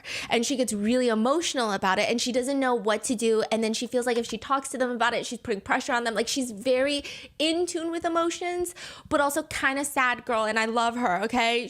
I love her. And then next you have Chen. People call her Chen 71. Because her name sounds like 71. Some people just call her 71. Okay, let's call her 71. Okay, so 71. She's one of the contestants who also later gets pulled into the drama. But I would say that public opinion on her is divided. And in the beginning episodes, people love her. She gives off strong cool girl vibes. Just cool girl. And then next you have PR Lily. PR Lily is a PR executive and she just be acting like PR Lily. Like, she's the girl that I want to be. She's like the opposite of me. Wait, how so? She's just so classy so and PR poised. trained. I mean, she just always has great posture. She never laughs too loud. She just seems like she knows how to do everything and smells like flowers and also is so sweet to everybody, but not overly sweet where she's like, I love you, I love you, I love everybody. She's just very kind and polite and elegant and graceful. PR Lily, I love PR Lily, okay? Everybody loves her. Then you got influencer Jay. She is an influencer. She mainly does vlogs. I think she has like 250,000 followers on Douyin. She's an influencer and she's really pretty and she does not influencer vibes. She's actually very thoughtful, very intelligent. Huh? I know. Shocking. Some of them, not me, can have brains, right? She's also not really involved in a lot of drama. She has a very sharp look to her. But she acts nothing like how she looks. I think people were a little bit nervous when she first came on the stream because you see influencer, you see the way she looks kind of cat-like, and people were expecting her to be really catty and nasty because she's an influencer. But no, she's super poised, super put together, a girl's girl. Then you have Ma Xuan. We're gonna call her Broadcaster Ma because she's a broadcaster, a news anchor for Hunan TV. Oh Yeah, she even hosted the Chinese New Year Gala before, which is like a big deal. Big deal. No, Sorry. huge deal. I'm sorry. Huge. It's basically like being handpicked by Xi Jinping himself to be like the #1 broadcaster of the year. Like, it's a huge deal. She also graduated with a broadcasting major. She ends up leaving halfway through the show and it becomes a really sad thing. Then you have Zizi. You're gonna want to fucking punch Zizi in the face. This is the perpetrator of the show. Unlike the other girls, she doesn't show up day one. She is the new bombshell that enters the villa midway through. And then she just obliterates every single feeling of empathy that you felt like you had. You think you're an empathetic person and then you watch the way she acts and you go, no, I think off with her head. Like, I think this is crazy. She's an actress. She graduated from the Beijing Film Academy and she did star in like a really big show. Yeah. But anyway, everybody hates her. And then as for the guys, we've got Finance Bro Zhao. Finance Bro Zhao is a financial service account manager. He studied at USC, so he speaks English. Maybe he'll see this. I don't know. Don't send it to him if you know him. I hate when they see this. I hate it so much, okay? And then he's very smart. And he just kind of gives, he said he's a part-time vibe maker. Huh? Part-time vibe maker? And that just like tells you everything you need to know about him. Because me personally, I think he's really fun. I think he's chill. I think he's fun. So far, I haven't finished the entire series, okay? So I might change my mind. But so far, he's chill. He's an ENTJ. He makes everybody feel comfortable. He's yapping all the time. I think he would be a great friend. But me personally, I would never date someone who calls himself a part-time vibe maker. In fact, I exclusively like you, who is a vibe killer. Full-time vibe killer. Walks into the room, everyone goes, okay, why'd he come here? We have a thing in the family, we call him the nurse, okay? Because he comes into the room and he's all, did you take your vitamins? That's all he be asking when he walks into the room, okay? So he's a part-time vibe maker. Then there's Tianji. Yeah, but we call him Jico. Everybody calls him Jico. He's a university student. He gives me Dan Dan vibes. What? But not as strong. Like, he's the type where they'll have these nights where they go on these fancy dinners and everybody's wearing like really well-fitted tuxedos. And then he comes in with that oversized suit fit, you know, where the shirt's not tucked in and the tie is like half done. With a pair of shorts. No. And then like really mix match trousers, and then his hair is like permed and frizzy. Yeah. No, but I kind of like him. He's super Chico? unproblematic. Yeah. Okay. And he's actually really, he seems upstanding in his morals. He's just not really a big person in the show. Then you have the professor. The professor has long hair down to his neck. He has a PhD in the arts, decor, sculpture, public art, drawing. He likes all of that shit, and you can kind of tell. Some people refer to him as grandpa. Some people call him the professor. Some people call him the unluckiest guy alive. But you know, Grandpa is crazy. we'll get there. And he's got long hair, and he just he seems really patient. And then you have Barry. Barry is currently studying in the United States. He's a fan of cooking. I just call him Chef Barry because most of the time he just be cooking on the show. And I'm like, are you getting paid for this? Because I hope you are at this point. Okay. And then you have another guy named Zhao. No, I forget his first name. His name is Tian Hao, okay? But we're going to call him Tian. And Tian is going to be Zizi's partner. He is the other perpetrator. He's the co-conspirator. He's the co-defendant of this show. Two of them? Oh, there's As two a of them. couple? Well, you'll see. Who said they're a couple? You'll see. You'll see. You're also going to freaking hate it. You just said that. Oh, oops. Damn it. So at the start of the show, though, there are 4 guys and 5 girls because Zizi and Chef Barry doesn't come in until later. So you got Bao Bao the victim, you've got Chen71, you got PR Lily, Influencer Jay, you got Broadcaster Ma. And then for the guys, you got Tian the perpetrator, Finance Bro Zhao, you got Jico, the professor. And in the first few episodes, they just kind of go on dates and learn how to break the ice and stuff. That's pretty much it. When everyone is first introduced onto the show, they have this grass field with these tables set up, and there's 2 seats at each table. So they come in one by one. Bao Bao comes in first. She's so pretty. And one girl and one guy is supposed to sit together at each table in these initial seating arrangements. Now, it's very important. I run you through the people. The initial seating pairings are not important. Like one by one, they just kind of sit in a row. So it's random. They bring in a girl, Bao Bao, then they bring in professor, or they bring in finance bro, and then they just all kind of sit together. So it's super random. The last 2 to walk in are Tian, the perpetrator, the dude, and then influencer Jay. So she's sitting with him. And this whole segment, they're just, I mean, nothing's really happening. Everybody's being very shy because it's their first time meeting. The only thing that the producers do is they have this tiny little red telephone booth that I feel like shows up in way too many Chinese reality dramas. And I'm like, I feel like this is a hallmark. Is this a trend? Is this what is happening right now? But each couple, each pairing of the tables have to go in. There's barely enough space for the both of them. And they have 2 minutes to talk to each other. And there's a camera inside of the photo booth that is being projected to everybody else at the other tables. It's really weird. Now, side note, here's my problem with this. I really don't like reality shows that do stuff like this. And this is like a true venomous hatred that I have for something. Because just think about it. You have been nervous the whole time. You probably haven't been drinking a lot of water. You probably haven't been eating because a lot of the clothes that you're wearing is really tight. And when you don't eat and drink a lot of water for hours at a time while you wait for your time slot, think about the breath. These producers are killing any chemistry that could have been formed inside of this telephone booth because the minute I smell stank breath, I'm done. I can never see you as hot again, okay? He knows this, okay? Every morning we wake up, nobody speaks. We text each other in bed if we want to talk. Or I go like this. And he knows that means, how did you sleep last night? Yeah, I guess I'm the same now. So Yeah. Like, how do people make up in the morning? I don't know. How do people do it? I don't know. And then there's like times where, see, this is, I'm so sorry, sidetracking here, but like this is why they say girls do things in relationships that guys can never get away with, because sometimes he'll like yawn in the morning and I'll go like this to fan away the breath. And then he cannot get offended. If he gets offended, he's the one that ruined the day. So I have to go like this.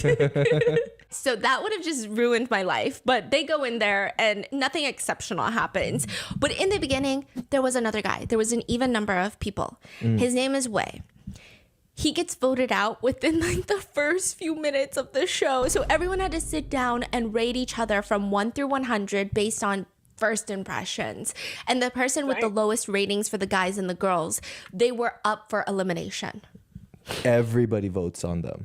Yeah, everyone votes and they collect the number. I think you get like a certain point set, right? So Wei gets the lowest score. He has to leave. But they do this whole anonymous voting for a bunch of different categories.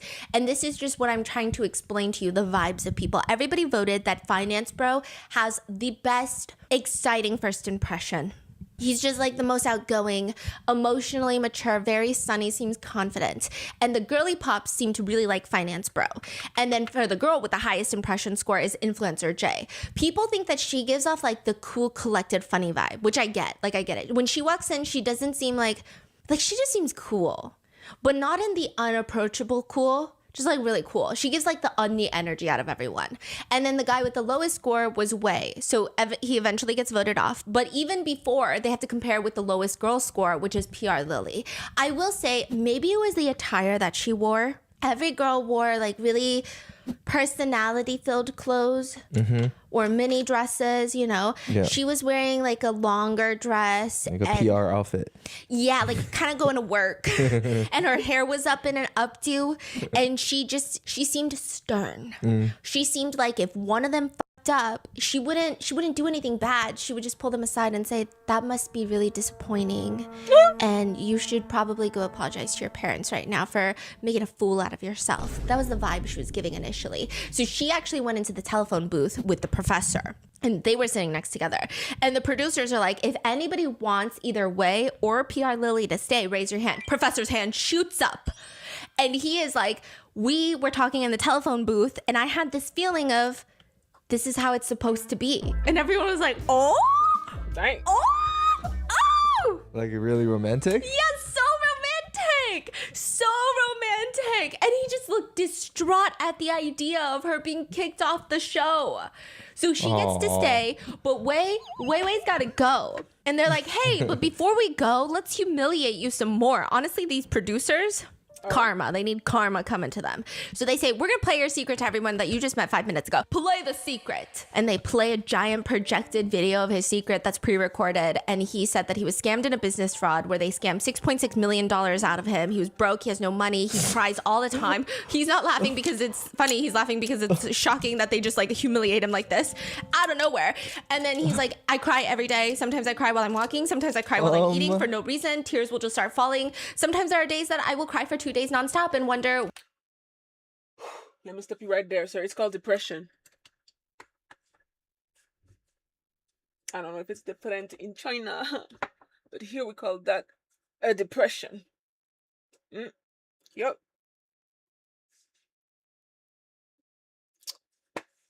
It's curable, you know, if you have enough money to afford a therapist. Good luck. Why can't I stop crying? But then he says that this and then he broke up with his ex-girlfriend because of this. He said, I broke up with her because I didn't want her to feel bad for breaking up with me. Is he still in debt or no? Oh yeah. He's still in debt? Yeah. Oh dang. He is. And then he's saying that even though this is the worst thing and he's at the darkest point of his life, he describes it like a sun shower. The season of his life, because it's raining, but he's not under a dark cloud. He still finds the sun somehow. Oh, wow. And I was crying. And I cried in the car. And everyone's like, what is wrong with you? My sister's playing like heavy rap music. And I'm just sobbing in the back with my laptop. I'm like, I can't do this right now. That's how the family trip started. Anyway. Damn. So it was actually a dark secret. Super dark. His is like the only one that's dark so far. So far, I haven't seen the rest, but that's why they played it. Yeah. They're like, we gotta play this.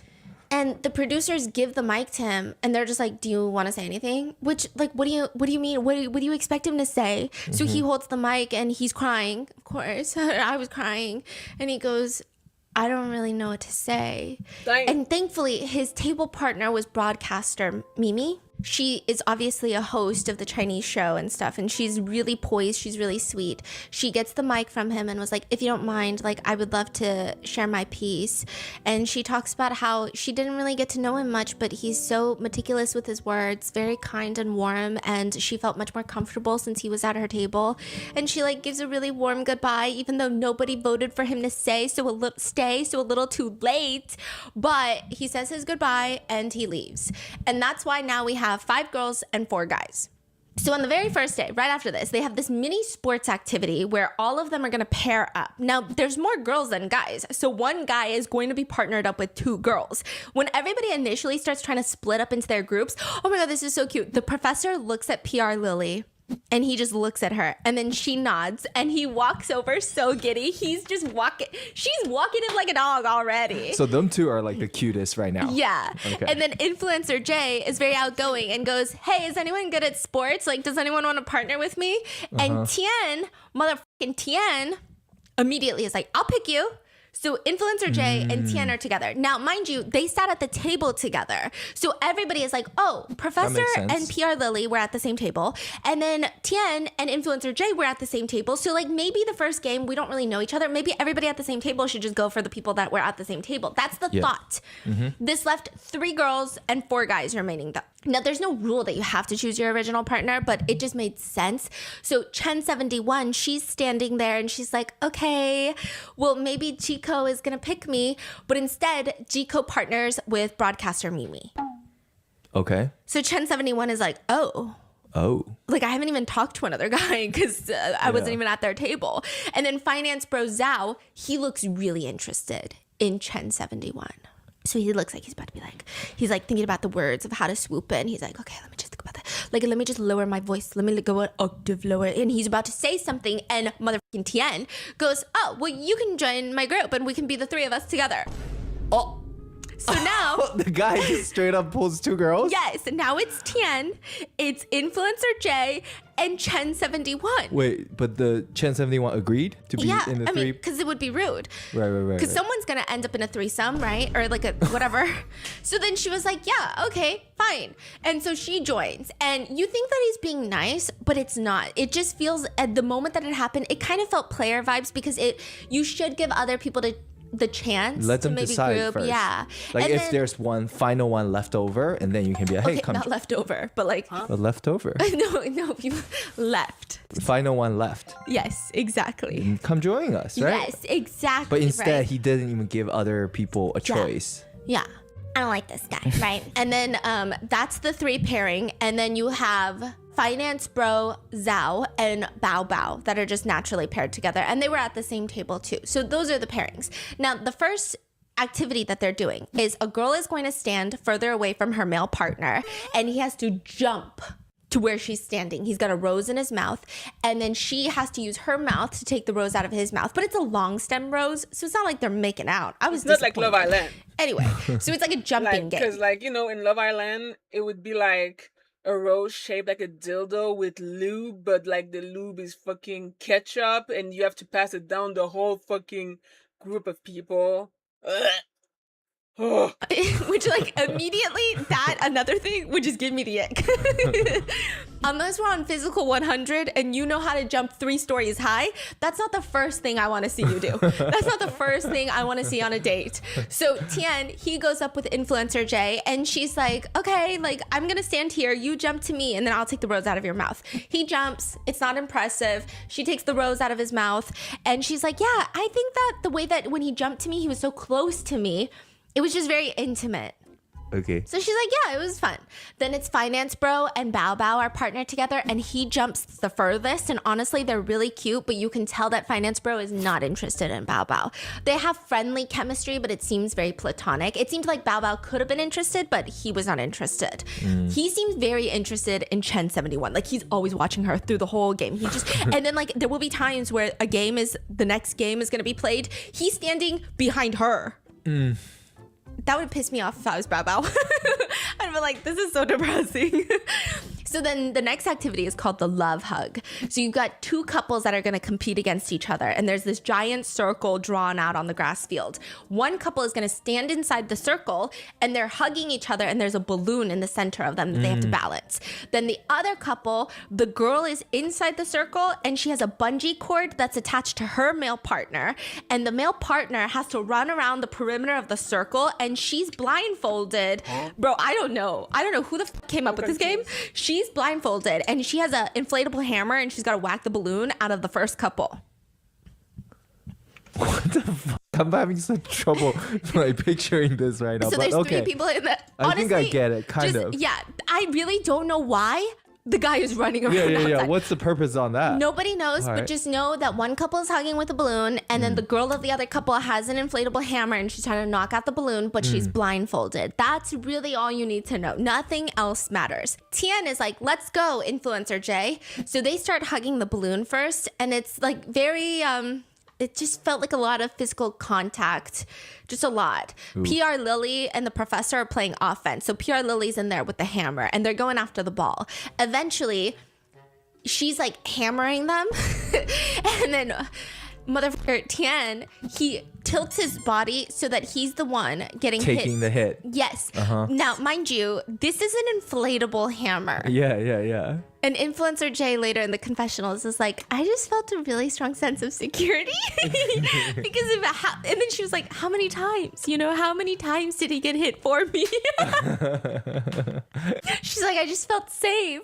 Meanwhile, So his strategy paid off. oh yeah. It was like the easiest thing to do. Easiest. But she's like, And meanwhile, what a man. PR Lily, she's got her man walked like a dog. She just whacking. She's in there whacking with the hammer. And I will say she's kind of aggressive. Like she's like, bah, bah, bah, bah, bah, like rapid succession. Everyone is like, damn, she's really putting in the effort. Meanwhile, the professor is running and encouraging, and everyone is pointing out he's running around the circle like he's running around the sun for PR Lily. Like it's just, he's dedicated. Now, this round involved a lot of running and a lot of nonsense. So Chen 71 is up, but she's like, you know what, Tian, you should rest because you just did that with Influencer J.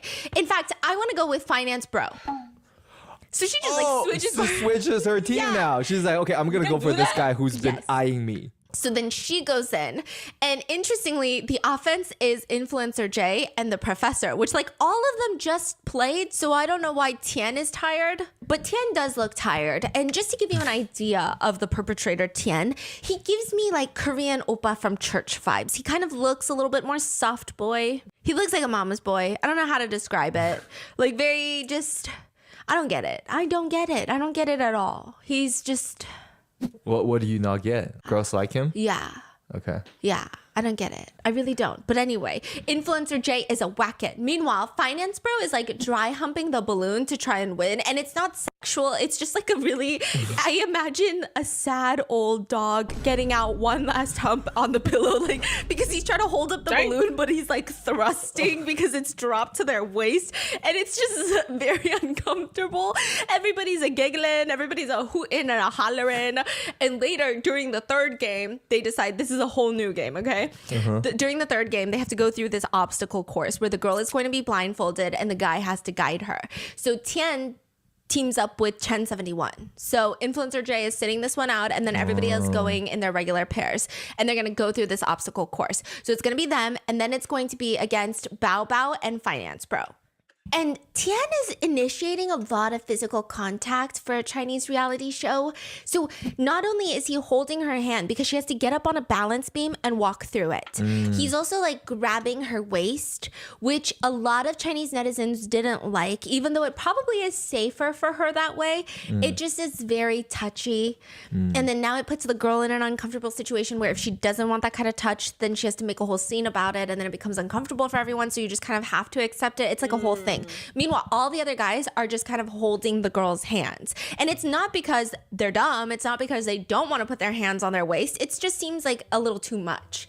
But he doesn't care. He's just like grabbing her waist. He's doing all of that. And then Finance Bro and Bao Bao, after they do the balance beam, there's this giant circular cutout in front of them with a small hole that you have to lift your arm, duck your head, and then pass through, like a little tunnel. Okay. You know what? Maybe they should have held their waist because all the girls be whacking their heads so hard. All of them are just bunk. They're seeing stars afterwards. So all of them are just bonking their heads. And then afterwards, you have to go through this tire track where you have to step in the middle of a bunch of tires that are on the grass. I don't know who came up with this YouTube budget video idea, but they're going through, and Tian decides, you know what, Chen 71, get on my back. So she gets on his back, and his hands are on her thighs, and he's running the end of the obstacle course. And somehow, they're not even that fast. They come around the same time as Bao Bao and Finance Bro, but they do win. But everyone was just commenting in the live chat, is all of this necessary? Some people are commenting like, he's acting like a player, like this is too much. Everyone's like, oh my god, now he's carrying someone. Like, he's so pretentious. People didn't like it.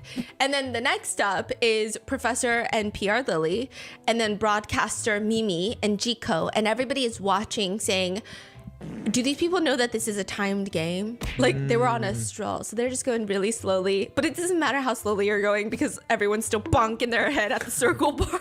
Like, PR Lily went dunk. What? Everyone's just watching them. It's like they went on 0.6 speed. So after all of this, the two pairs that took the least time to go through the obstacle course were Bao Bao and Finance Bro, and then Tian and Chen 71. So as their prize, they each won a private 2-person sauna trip. So you go with your partner and then you go to the sauna. Now, Bao Bao and Finance Bro, they were very platonic during this sauna trip. Nothing really happened. But Tian and Chen 71. So first of all, they get into this sauna and they've got their feet dipped into this hot tub. And Tian decides he's a little hot. Yeah, but it's not like a sauna where you're drenched in sweat. He looks like maybe he ran a little bit. Like, it doesn't look like he's drenched and he's dying and he's gasping for air and he needs a water, he needs a Gatorade. Like, it doesn't look like that. He looks fine, but he decides he's gonna take off his shirt. Now, I will say these comments are really mean. And when I was watching it, I was like, maybe he's not that bad, and people like, why are we body shaming someone? Why are we being so mean to him? But Tiffany kept telling me, no, it's okay. There are lots of other people to actually feel bad for. Like, he's not one of them. So I was like, she's like, just wait, it gets really bad. Like, he's actually a fucked up person. So I was like, okay, I'll trust you. So he decides he's gonna take off his shirt, which a lot of people, this is like East Asian culture. If you're gonna take off your shirt, we're expecting to see something, buddy, right? Like, that's what they were saying. Especially on these types of dating shows, you don't really take off your shirt. Nobody, even when the other guys get into the pool, they keep shirts on, like wet shirts. Wow. Yeah, so it's, it's very modest culture. So when you're taking off your shirt, you're taking off your shirt. So he takes off his shirt, and a lot of people called him Piggy Nipples after that. A what? He got nicknamed Piggy Nipples. Piggy nipple? Yeah. What does that mean? His nipples are really kind of larger than most guys' nipples. And they were kind of sagging. I don't know. And again, I felt bad, but Tiffany was like, don't feel bad because he's actually a fucked up person. But people are commenting things like his nipples are melting away like butter. And I just want to say. So like everyone watching this already know he's bad, and they're like commenting because they just don't like him. And like, so half the people hate him. Half the people are just mean. And then there was a small group of people that I didn't see a lot of, like, I didn't know going into this what I was going to see. So there's a lot of people who didn't know, just like me. And we were like, I don't know if this is necessary. Yeah. Yeah. And so there were some comments of like, guys, like, it's not that necessary. But people kept going. His muscles also look like melting butter. His head is so big. His shoulders are so small and he has no abs. Why would you take off your shirt? Some people said, if you're a guy and you have no muscles, can you put your shirt back on? Yeah, another one says his body looks like a kid's body. Oh my God. And I was like, that's really mean. Some people said, stop fucking around and put your shirt on. Yeah. Some people said that they're gonna ask for mental compensation because they saw him without a shirt. It was just like it was a really mean thing. But during this segment, you could tell that Tian is laying it on thick to Chen 71. He's being very forward. Everything he'd done up until this point had made it obvious that he was interested in everyone. Like, I don't know how else to describe it. But he would also ask her questions like, among the guys, who did you have the first best impression of? Like, you wrote down. Because remember, they voted. And then he's like, can you tell me what you rated me this morning? And she was like, yeah, you were in second place after Finance Bro. And he's like, if you could re-rank everyone today, where would I place? And she said that, well, I think it'd be first. And he's just overjoyed. He's like, how did other guys win you over before they pursued you, right? A lot of girls don't like that.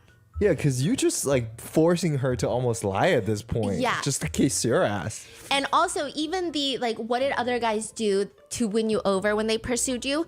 A lot of girls are saying, you don't actually care if we're compatible. You're not asking who I look for in a partner. You're asking me what things someone did to make me like them.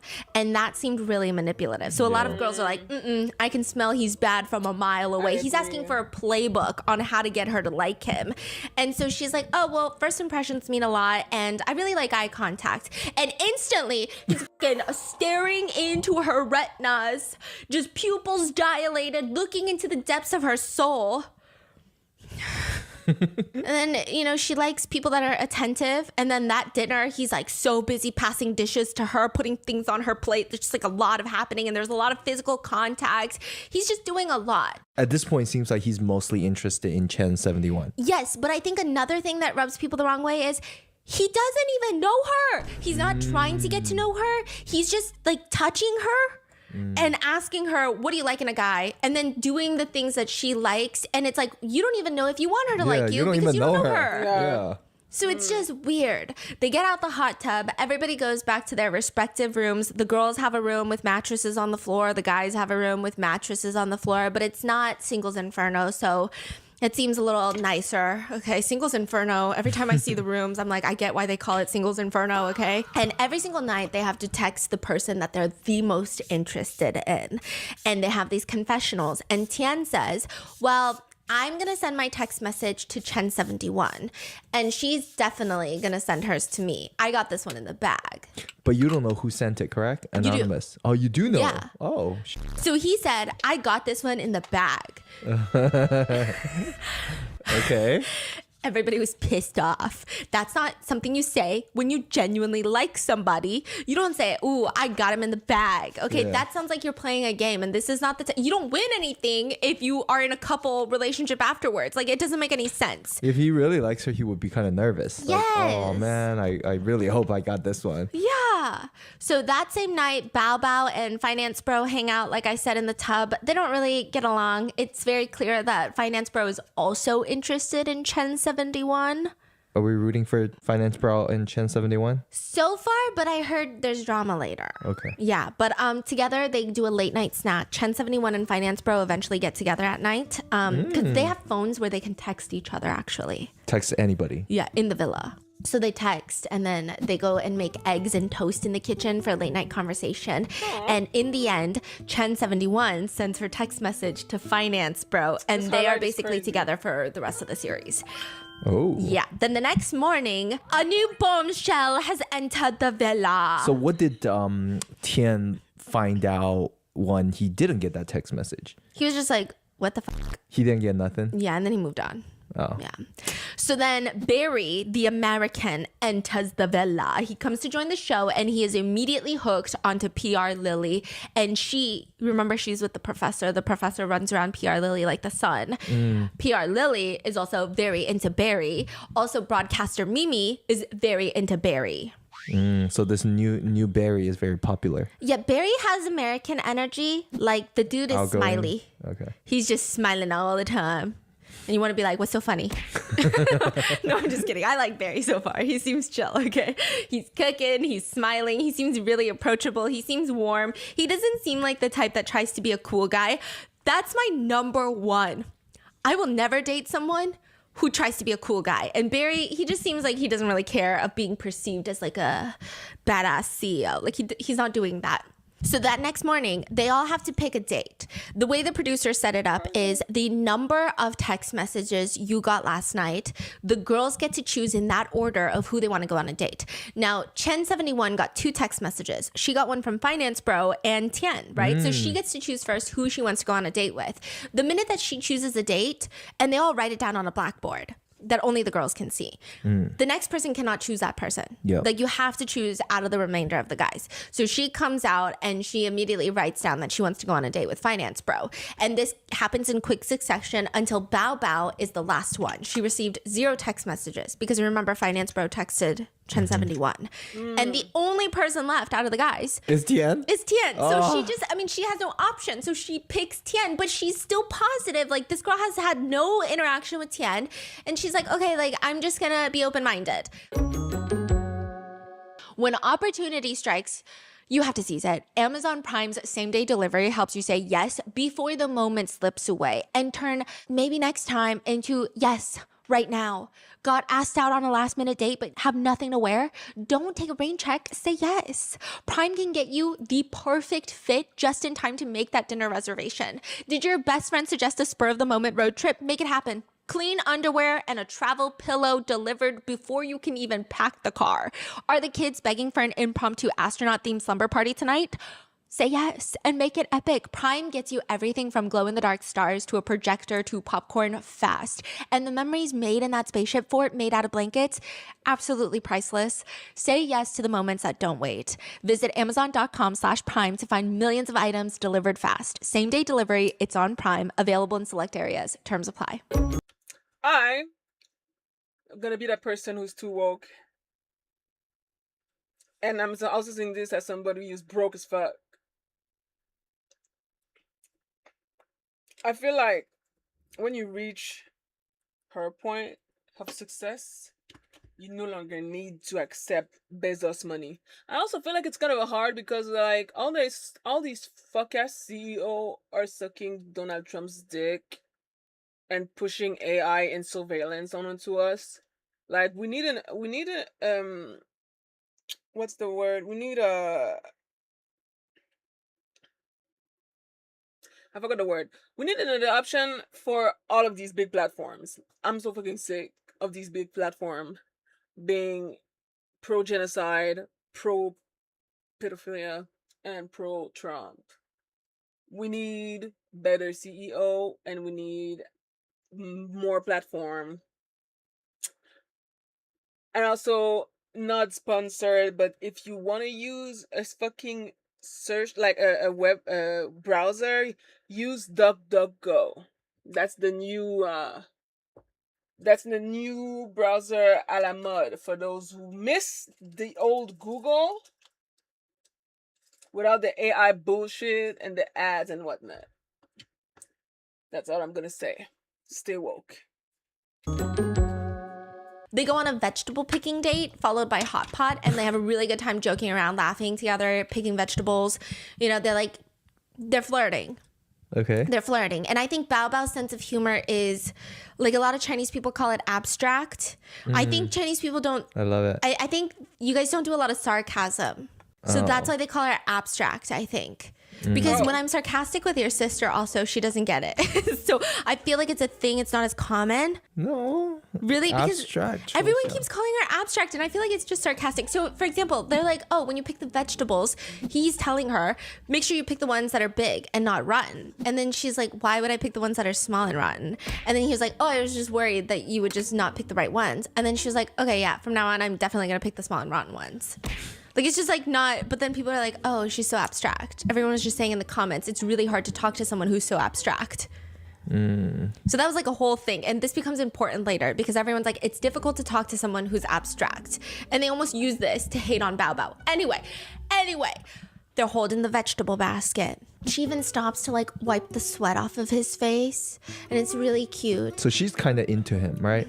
She is, yeah. But she's not overdoing it. She's just like being shy. And when they get back, their hot pot date is set up outside their room and they have to go back to the kitchen to get some of their ingredients. And when they're inside, they see a bunch of crabs on the table. And Tian really wants to eat these fucking crabs. The crabs are not for their date, though. It's for another couple's date. Oh. Now, he keeps pointing it out, though, even though it's not for him. He's like, wow, crabs also taste the sweetest during this time, which is like the mid-autumn festival time. Like, that's when the crabs are the freshest and they have a sweet taste. Like, I really wish we could have some crabs. Anyway, let me get the ingredients out of the fridge. So Bao Bao's listening to this. And then she's like, calculating in her head. And then later they go back with the hot pot ingredients. They walk back into the kitchen and then he goes, crabs, crabs, crabs, when he sees the crabs. So this is the second time that he's talking about the crabs. He's making it so painfully obvious to whomever is listening that he wants crabs. They eat their hot pot. Tian is very nice to Bao Bao. He's offering to make dips for her hot pot. Like, he's really laying it on thick. Like, I can see how Bao Bao would fall for him because he's doing everything right. He's getting very protective of her when there's like splashing from the hot pot. Like, he's making sure her water is filled, that the dip is not too spicy. He's doing everything. He's picking up all the hints. Like, oh, I think beef would taste really good. He's like, oh, let me go get up and get some beef. Then he puts the beef in the hot pot. Like, she's not asking. She'll just say something and he'll pick up on it. And he seems very thoughtful from Bao Bao's perspective because she didn't see anything else that happened. Okay. She didn't know about I got this one in the bag. Like, she didn't know any of this. Yeah. She's just like, wow, he's really thoughtful. But all the live comments were really ominous. All the live comments are like, Bao Bao, run. Bao Bao, hide. Bao Bao, get away while you can. God Bao Bao, damn. it's too late. And I'm like, oh my God, Bao Bao, what's gonna happen? You got her. After they finish eating, Tian goes for his daily interview in the confessional room. Meanwhile, Bao Bao sees broadcaster Mimi and American Berry, and they're making their little dinner, and they're the ones that have the crab. So Bao Bao is like walking around, and she's like, you know what? I'm just gonna go for it. So she's like, broadcaster Mimi, I know this is like a weird question, and she's so polite, and she's like, it's totally fine if you don't want, but you guys have extra crabs, and I was just wondering if I could just take like half a piece of the crab just to give to Tian because he seemed like he was really craving crabs. That's crazy. So then she's like, Is Tian still hungry at this point? And so they're like, yeah, of course, we don't care. So all three of them are really sweet. Like, broadcaster Mimi's sweet, Barry's sweet, Bao Bao is sweet. None of this was inappropriate. She gets the crab and she's so excited. She puts it in a little bowl, has chopsticks, and then she's like trying to get into his interview and she's like, I got you a crab. And then he's just like, okay, yeah, let me finish with my interview. And the interviewer is like, no, it's fine. Like, eat the crab. They're like, we want to get this footage, right? Oh, okay, sorry. Like, you should finish up first. Like, I'll wait for you outside.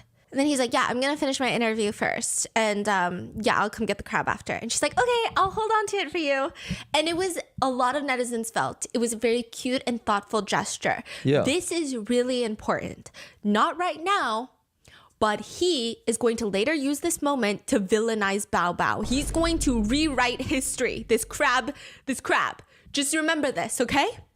That's crazy. Just remember how it really played out, okay? In this Keep episode or this the in next mind. one?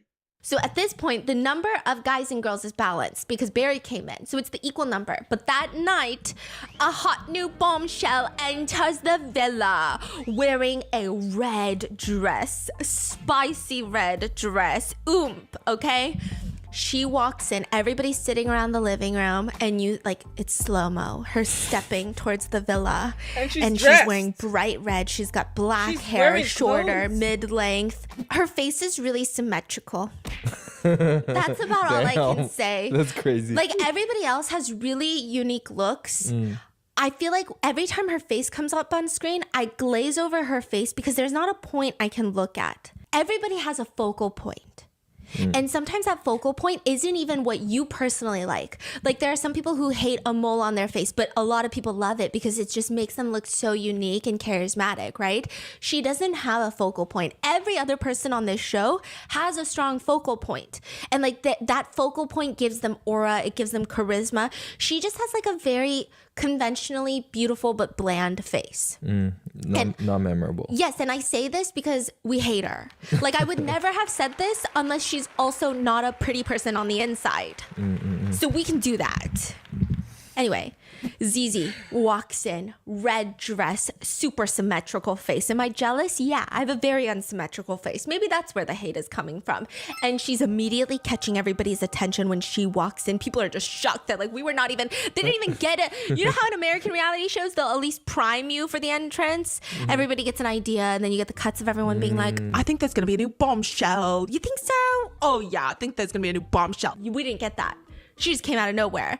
And then she's like, hi, I'm new here. Like, that's how she enters it. So then they're like, okay, introduce yourself. Hi, everyone. My name is Zizi. I'm 24 years old, and this is the year of my Chinese zodiac sign. That's why I'm wearing red. I graduated from the Beijing Film Academy last year, and I'm doing social media in Hangzhou right now.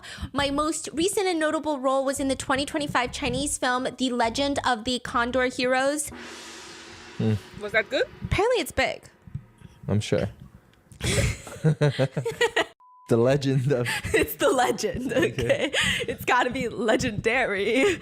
So she was the main lead. She was the little dragon girl or whatever. I don't know. It wasn't like the biggest hit. She's not a huge star. Maybe the show was good, but I don't know if she wasn't memorable. But she's walking in.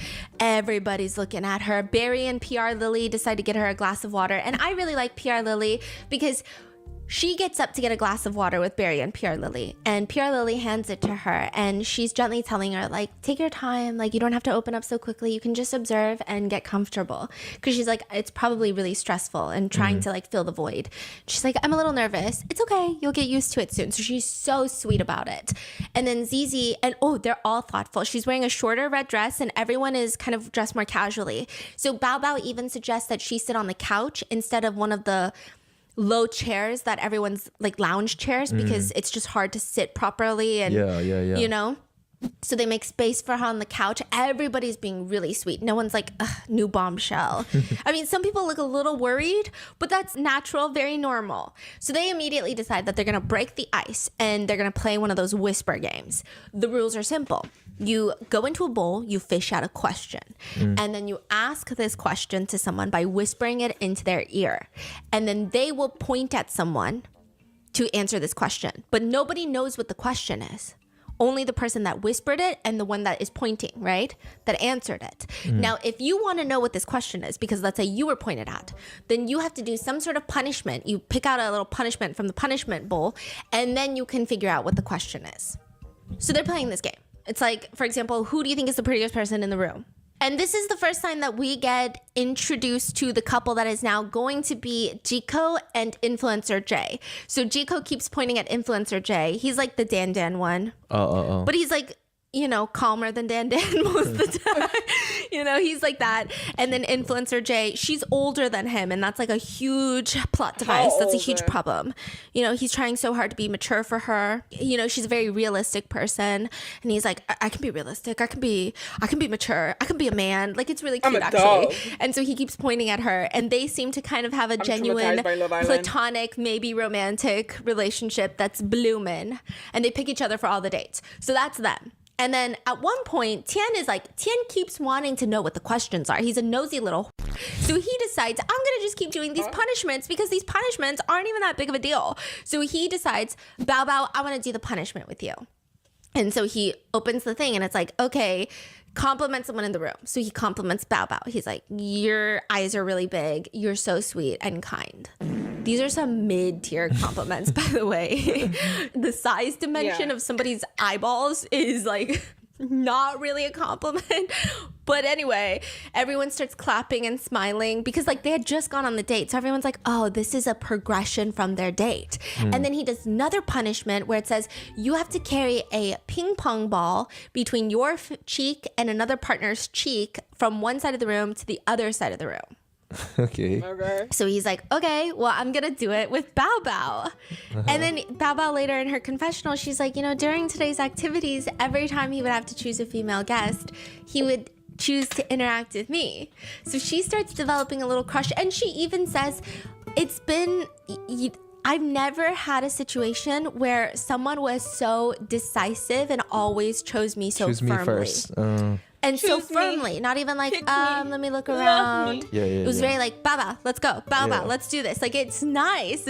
She's getting won over because of course anyone would. So they're extremely flirty during all of this. Even the ping pong thing, it's like the book talk thing. They keep dropping the ball. So then he just like grabs her on the back of the neck. What do you mean grab her on the back of the neck? Like he gently grabs the back of her neck to hold her head still with the ball. Okay, okay. And everyone is like, oh, everyone sees the hand on the back of the neck and they're like, oh my goodness. That is crazy. Crazy.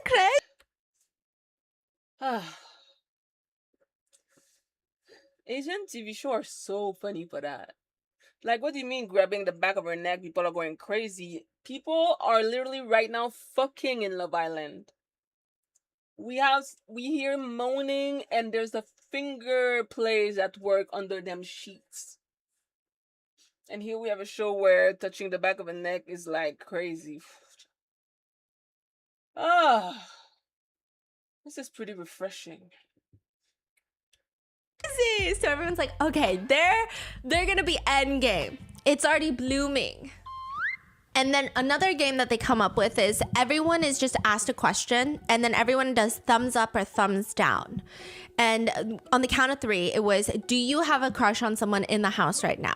So everyone except for Zizi, who just got here 30 minutes ago, so it's understandable, everyone said yes. So both Tian and Bao Bao say yes, and based on their interactions, it would be very easy to assume that the interest between them is highly mutual. So that night, after the game ends, everyone goes back to their respective rooms, but at 9 p.m., all the boys receive a message on their phones saying, hi, the new female guest, Zizi, has invited you on a date at the outdoor kitchen. Please get ready and leave now. All of them? Yeah, Barry had this with the girls. He had lunch with all the girls, and now it's Zizi's turn to have dinner with all the guys.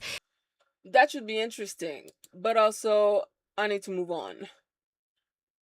But I will continue this. I mean, we have 30 minutes left, and it seems that it's a series now on her channel, so yeah, we will most definitely finish that. But it is already 9, and I want to play some video games or whatnot, so peace. And I'll see you next time. Bye.